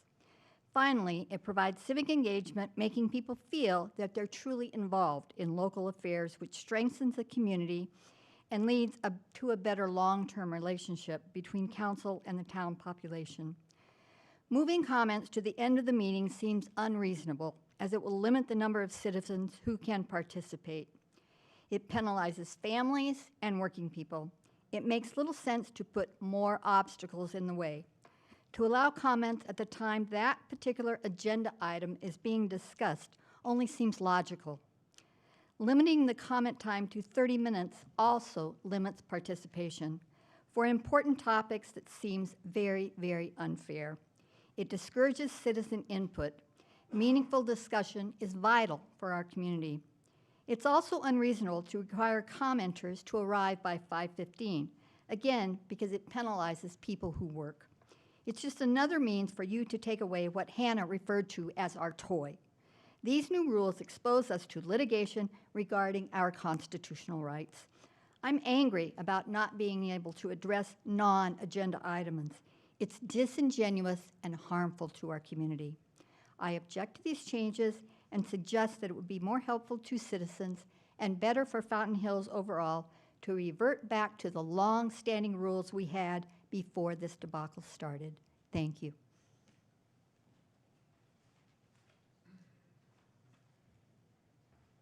Good evening, Mayor, Council. My name is Beth Culp, and I am a resident of Fountain Hills. While I was sitting here, I heard something that really shocked me. Councilmember Earl indicated that these rules were written by a committee. That's fine for a committee to write drafts. But then the implication was that the rules had not been reviewed by your town attorney for their constitutionality. That is inexcusable neglect. I strongly, strongly advise you to, before you enact these provisions, you have this document reviewed by a lawyer who practices constitutional law and submit some of the more controversial provisions, specifically the right to eject everyone from the council chambers, to the Attorney General. They will do opinions for you, because I can guarantee you that if you enact that, there are prior restraints in here. There is a provision, and I'll read it to you. It basically says, under ejection, the mayor has the right to clear the council chambers and restrict access to the council, employees, applicants, and presenters. It doesn't even mention the media. That is first-year law student knowledge. You cannot ever exclude the media, and to have that in there. But that's something a constitutional law lawyer would pick up.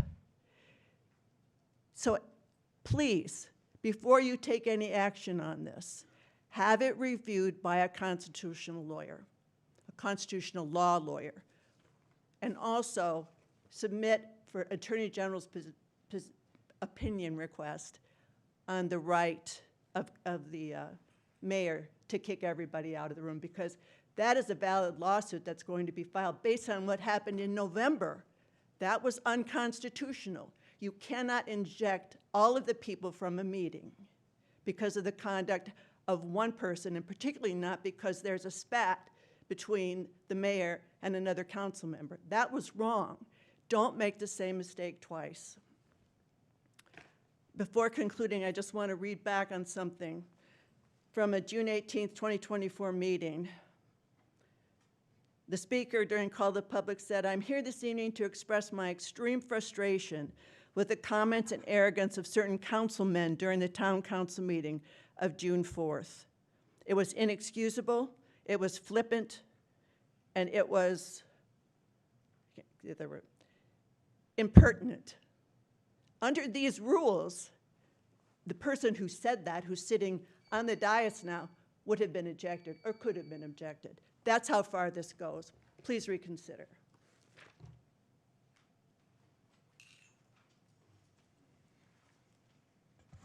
Good evening. Crystal Kavanaugh, resident of Fountain Hills. I want to say I agree with the 2 minutes per council member. That does allow other council members to jump in and give their input. And like it was stated, additional minutes can then be added. So it's not just a final number. It does stop a few filibusters. And that will make a shorter meeting for the public to get to the end for their call to public. And I totally agree with bringing back call to public and I agree with placing it at the end of the regular session so as not to interfere with the completion of other town business. I can agree to requiring all speaker cards being submitted prior to the start of a meeting, but I think an alternate submission method should be allowed for agenda items. I understand you must be in person for call to public. My concern is that if you cannot submit a request to speak before arriving at the meeting, like if I did it the day before, yesterday, it's actually disenfranchising in-person participation, and for those who actually want to speak in person, if you're following me. Some looks confused, but when I'm online before, I could always fill out a written comment. I never noticed if it was there that said, I'd like to speak tomorrow at the meeting, for example. I never saw that. And today, actually, when I went on, I couldn't even find the request to comment card, to tell you the truth. So I'm not sure if things are changing or if it wasn't on my mobile. But it definitely needs to be easily found on a mobile, because usually I might be alerting you guys that I want a request to speak, but I'm not going to make it by the beginning of the meeting, for example. So I might do it earlier in the day. And so I've kind of been off. But it has been a practice to call the speakers in the order that they submitted their cards. And so I'm not sure how it would be handled, for example, if online requests to speak are allowed, and then others who want to submit in person. Is there a problem if perhaps somebody loads up the speaker cards, for example, and already has 10 or 20 in the queue to talk on a certain item by, you know, by design, for example? So I'm not really sure how that's going to work. There's some things to work out, I think.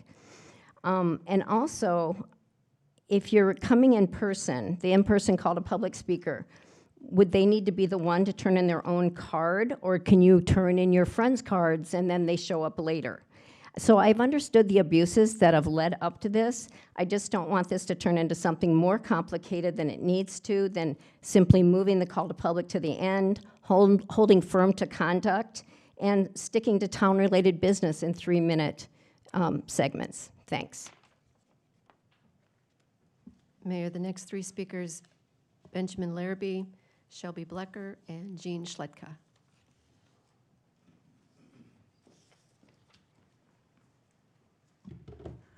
Good evening, everyone. Mayor, council members.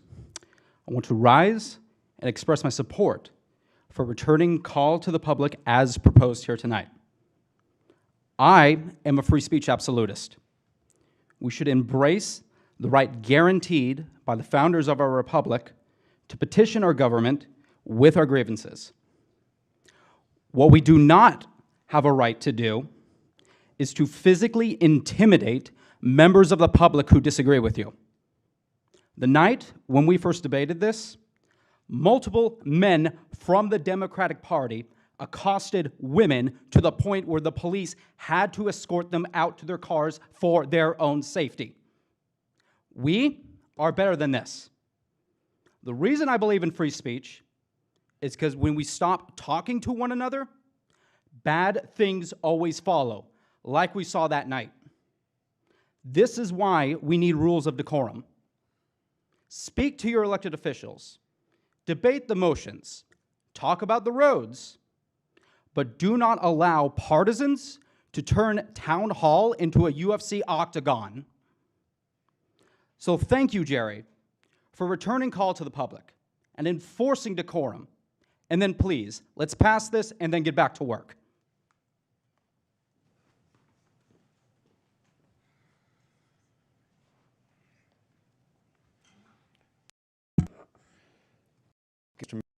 Members, my name is Shelby Blecker, town resident.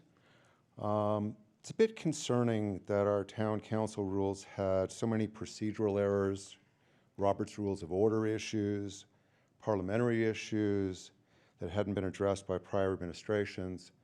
So I'm glad to see how our new mayor and town council, along with our town attorney, have worked to clarify and fix these issues. Hopefully our town council meetings will now run more smoothly and efficiently, and I do understand that a lot of things can be challenged, lawsuits will come and go, and anybody could file a lawsuit against anybody, so the challenges will prevail. As for the restoration for the call to public, let's get to the crux of the matter and talk about the guardrails that we put up. Why do we need guardrails for a call to the public? I think the answer to that is now obvious, and if it's not, let me mention a few reasons. One, personal attacks on the mayors and the council members are not productive. Two, members in the dais should be allowed to grieve publicly over the loss of a relative, a friend, and especially in the extraordinary circumstance of an assassination, i.e. Charlie Kirk. That's not proselytizing, it's grieving. Should we not say a prayer and hope for a positive outcome to the tragic abduction of Nancy Guthrie, a fellow Arizona resident, that maybe someone would like our town to comment on? Should those who wish to mention Renee Good not be allowed to mention God or how their faith is holding them together? Members of the public should be allowed to do the same without judgment from the peanut gallery in attendance. I feel these three reasons are at the core of why Call to Public was taken away a few months ago. People wanted and needed to grieve, and members of the public disagreed, loudly, strongly, in the case of the November meeting, shamefully. One town resident felt the need to file a frivolous lawsuit against the town to appease her narrow-minded sense of justice. Maybe we should also be reminded of the disrespectful and disgraceful actions. Maybe not. No need to be reminded, and no need to rehash or relitigate. We'll just move forward. So now we have guardrails, and I'm strongly in agreement with each and every one of them. Put on the guardrails, and let's allow public to once again participate in the town council meetings. Many of us have something to say, and regardless if you agree with us or not, we should be allowed to be heard. With the guardrails, demanding decorum, and restricting the use of insults, accusations that we have all witnessed in the past. I have had to frame my conversations in 2 minutes at various meetings many, many times. It's not too hard to do. I also would like you to think about the other side of the coin where people can't make it here on time to make comments. End of the meeting is great.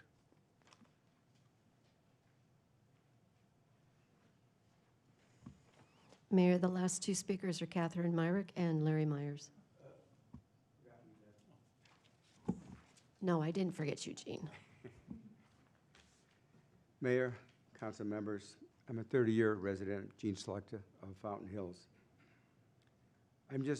I cannot understand why this council, most of it, fears free speech, the First Amendment.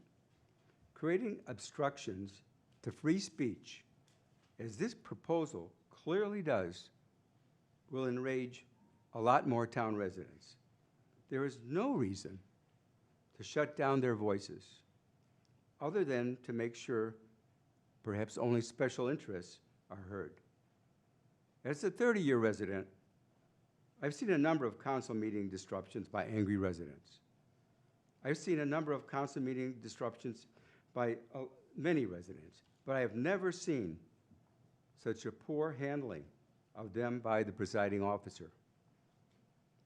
Why punish all residents that wish to participate in the democratic process? Or is that the objective? First, this council removed our ability to challenge ethical misbehavior. How convenient. Now this. Something smells here. Let's do the right thing and return the procedures to what has worked for decades.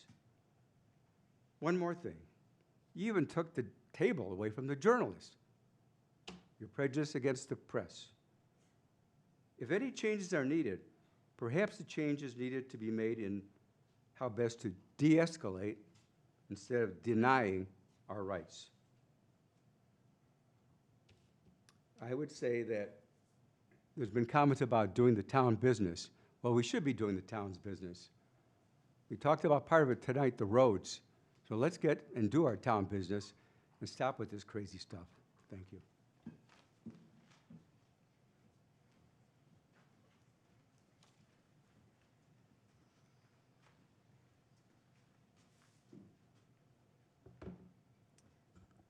Hi, Catherine Myrick, Fountain Hills residents. Thank you for listening to me again. I spoke to this item when the council reports and call to the public were removed back in November. And while I appreciate that the council is working towards bringing back call to the public, the edits that have been made seem to bring back the opportunity for comment, but in a way that makes it very difficult for the public. It raises the question of whether you actually want to hear from the public or you just feel like it's something you have to do.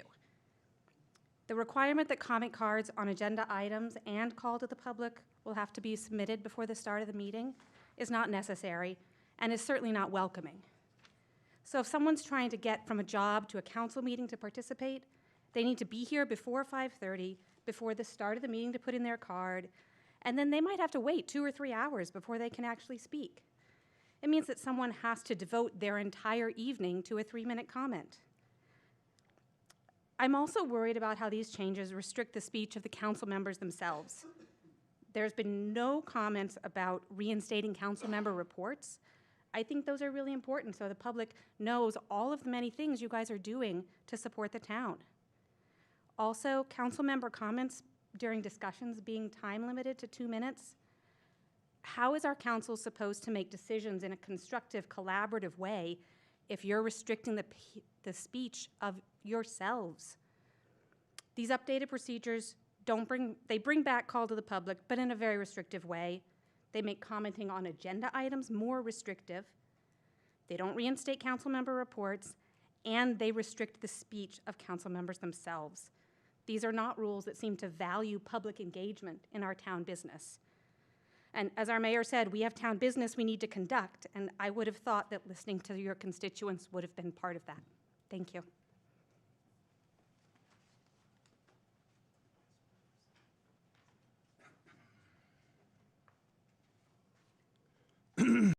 Mayor, Council, Larry Myers, 44 Fountain Hills.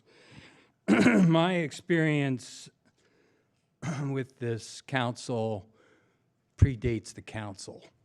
So let's just get one thing clear. 2022 was the watershed moment where actions by certain citizens in this town were disruptive and unseemly. Call to the public existed as it did for all of the previous time, and there was never an instance like we had which precipitated this particular action that you're trying to take. I support bringing the call to the public back, and I don't care where you put it, because I sit here and try and suck in a lot of town business. So I don't care if I have to wait to the end. I do think call to the public's really important for town business. It helps to educate you on things you don't know about. I would have appreciated speaking to ARS 9-596, scope of local authority, with regard to the 5G issue tonight, but I can't because we don't have a call to the public tonight. Why don't we have a call to the public tonight? Because certain citizens disrupted the meeting. We had been there are people on the dais right now who know that this is true. We disagreed in the past, but it never got to the point where a small group of people disrupted the council meeting.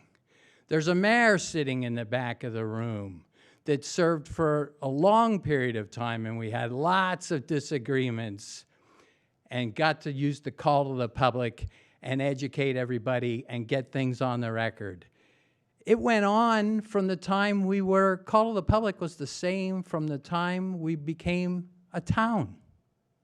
So let's try and remember what precipitated this while you're trying to put down all the rules and regulations that have sort of been written. They were written in there because people didn't have any respect. You don't find me hooting and hollering in the back of the room, and I disagree a lot with a lot of you on a lot of issues, and I agree on others. But there's a certain decorum. You wrote some rules. Do I like them? You know what? Call to the public is back. Please put it back in, and I don't care about your rules. I'll live with them, and I'll continue to come up here and speak as I have since 1989. Thank you.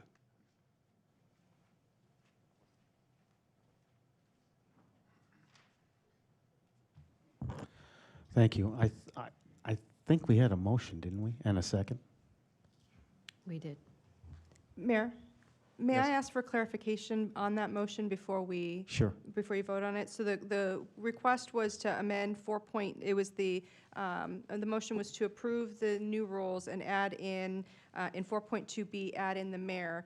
And when I look at 4.2B, did you want me to also change 4.2, and I need to go to that section, and I apologize for not having it up.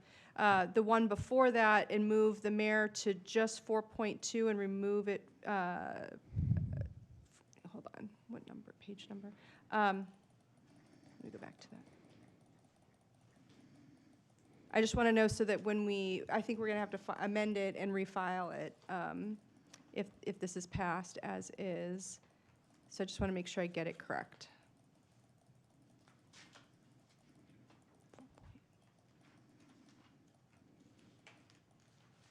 Okay, so 4.2B2 says mayor and council members. Were you requesting that I move the mayor to number 3, so it's mayor, town manager, and town attorney?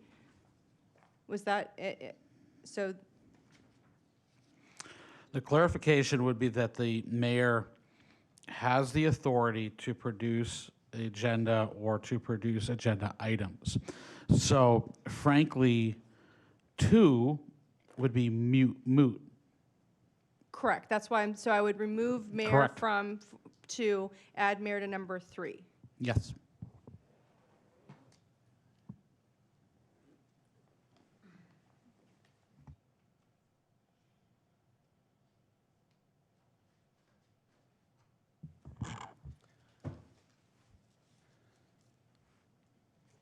You're good. You're good with that then?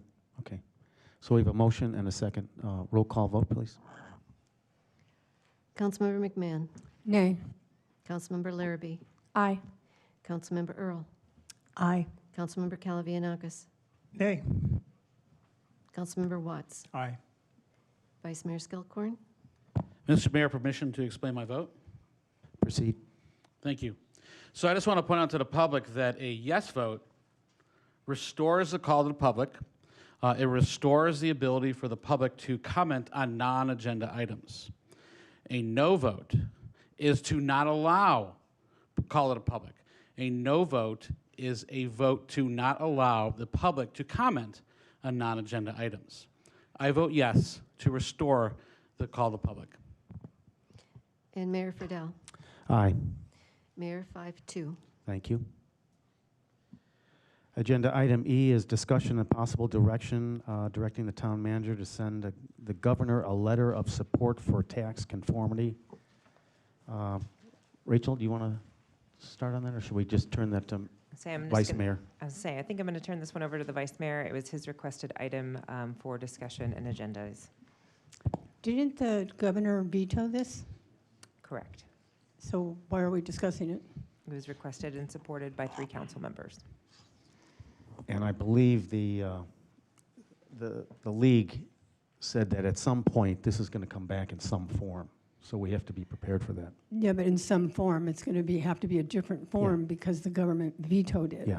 So I don't understand why we're going to, in my opinion, waste time tonight discussing this when we can look at it when it comes back. Okay, noted. Thank you. Vice Mayor? Yeah, this is actually a pretty big issue. 1.1 million Arizonans will see a tax increase if this doesn't get taken care of. And frankly, the Arizona Department of Revenue forms right now are submitted to all the tax preparation services, CPAs, accountants, TurboTax, all that, assuming that Arizona will conform to the One Beautiful Bill language. And if something like this does not pass, people will end up doing their taxes more than once and could actually see, hefty income tax increases. So this actually really hurts middle class. It hurts people that our tipped workers. It hurts people that have overtime opportunities. It's something that is a big deal. There's quite a few people in Arizona that will suffer if it doesn't get done. And the mechanism that this could be done, I don't think we can dictate, which is fine. The legislature could pass the same bills again. The legislature is also working on another that would basically put Arizona into compliance with the Department of Revenue forms. That's probably less than ideal because senior citizens would see a tax increase on that case. But there is a scenario that would allow that. So I think it's really important that our council could lead on this and actually give the governor a hand and let the governor know that Arizonans want to comply. We want to be able to file our taxes. I mean, I'm getting my taxes ready right now, but frankly, I'm just going to put them in a folder because I can't do anything until I know what the taxes are, which is a tremendous inconvenience. And I'm tired of procrastinating. I like to do my taxes, and I'd like to get this done. And I kind of give you an idea. That veto means that there's an additional tax on the elderly. There's an additional tax on tips. There's a tax on overtime, and that's just not inappropriate. And I think that this council can weigh in on this and shed some light and some good advice to the governor. Councilwoman McMahon? Thank you. Based upon what I've read, a lot of what you said is incorrect. This is rushed legislation. There are no tax cuts for the middle class in this.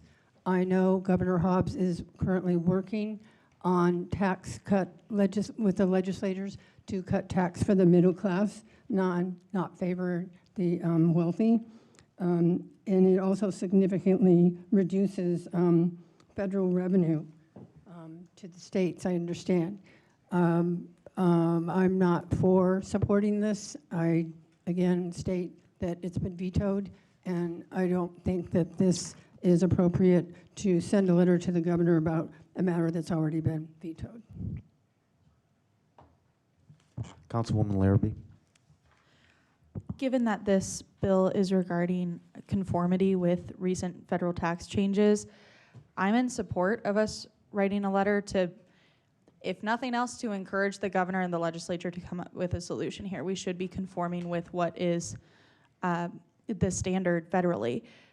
Our Arizonans are going to be paying their federal taxes very, very soon. And in doing so, we, let's say, solve this later on, and then people have to redo them. That is a cost that affects the middle class and the lower class because you're having to get your taxes done again. That is what we're referring to. So yes, I think that we can argue partisanship, we can argue the party politics behind different tax cuts or the effectiveness of various tax cuts. That's an entirely different conversation. This is just regarding conformity, so I'm all for it. Councilperson Kalivianakis. Thank you, Mr. Mayor. Yeah, this is another exercise in futility, and I don't even know why we're talking about this since it was vetoed by the mayor, or by the governor, Vice Mayor Skillicorn, and Councilperson Larrabee and Councilperson Earl ill-advisedly requested the town manager write a letter to the governor in support of a vetoed bill. The bill was put forth for tax conformity with recent federal tax changes, and it was vetoed, yes, vetoed by the governor on January 16th, 2026. My query is, what should the town manager write to the governor? Would you pretty please reconsider your veto? I'm not sure what we would be writing. It's been vetoed. It's going back to the legislature. It's done. Spending valuable council time on trivial or non-essential issues is bad public policy because it diverts attention, resources, and public trust away from work that actually matters. It diverts their town staff to doing meaningless tasks. The town council exists to address core responsibilities: public safety, infrastructure, fiscal stewardship, water, roads, long-term planning. When meeting time is consumed by symbolic gestures, manufactured controversies, or issues that do not materially improve the residents' quality of life, these core issues are neglected or delayed. Inefficient agendas also come at a real cost. Council time and staff time is taxpayer-funded time. Every evening we spent debating low-impact issues, and directing staff to waste valuable time is not spent solving real problems, responding to residents' concerns, or providing thoughtful insight of our town operations. I'm a no on this one. Councilperson Earl.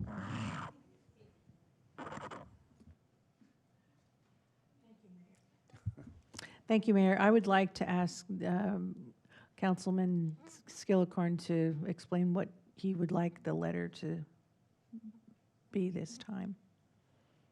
Vice Mayor? Thank you, Mr. Mayor Vice and Mayor. Councilwoman. If the council so directs, what I envision is to ask the governor to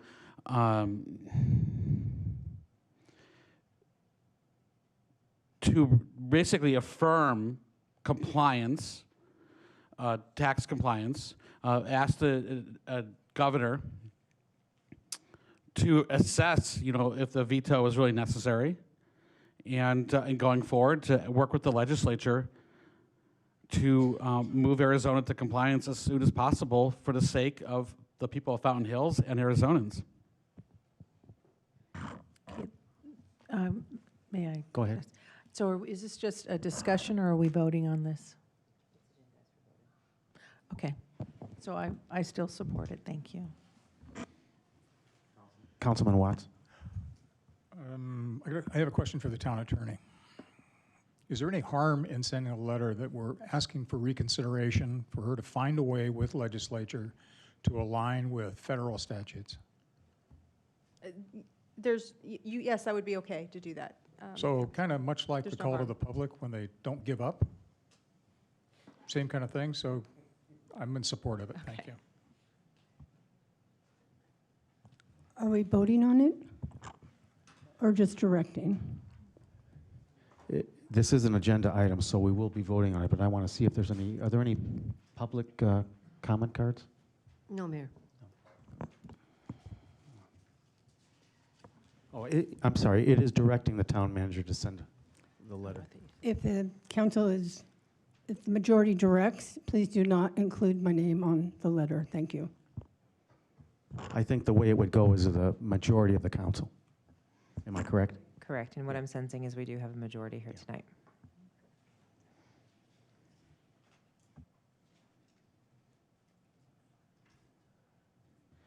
Okay, item F is consideration possible action related to any item included in the Arizona City and Towns Legislative Bulletin.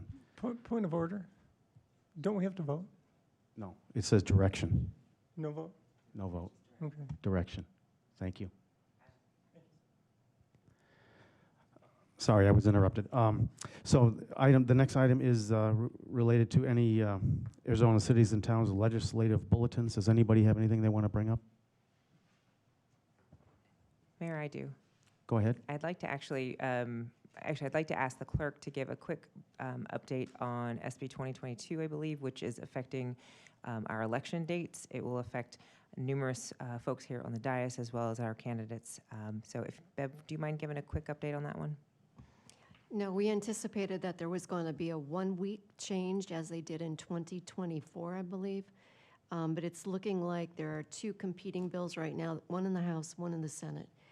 And what they're wanting to do is to change it for 2 weeks, which would mean our new election date would be July 21st.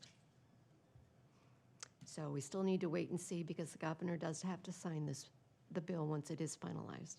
And I believe there was an amendment to that bill, the one bill by Cullinan, saying that any forms that are dated August 4th will be acceptable. That is correct. The forms that are being circulated now are being used. Yeah, okay. But there will be also a change to the campaign finance forms for the pre and the post-election reports. So stay tuned. There'll be a few more changes. For clarification, just for anybody that might be watching from home or taking notes out there, the 2 items are HB 2022 and SB 1425. Those are the 2 competing ones. And arguably the proposed date would be July 21st for elections? That is the date where you have been told by the county is what they're targeting, and that's what they're supporting, meaning the counties are. Okay. So we'll see what happens. Thank you. Mhm. Thank you, Bev. Vice Mayor? Thank you, Mr. Mayor. Yeah, I think the clerk really summed that one up. Really, there's really nothing to add there. There might be a trailer bill with that, though, to actually enact the forms, the date compliance in the forms, which it'd be seamless for us, but it's all more work for you. I think just in general, there's a few things that the legislature likes to do to take away local control. I don't know if there's anything we need to act on, but I think this is, as session continues, this is something to take a look at. I don't like the idea of punishing the retailers when someone steals a shopping cart, though. I think that's what some municipalities are doing is not a nice thing to do to their retailers. So that one I actually differ with the league. So.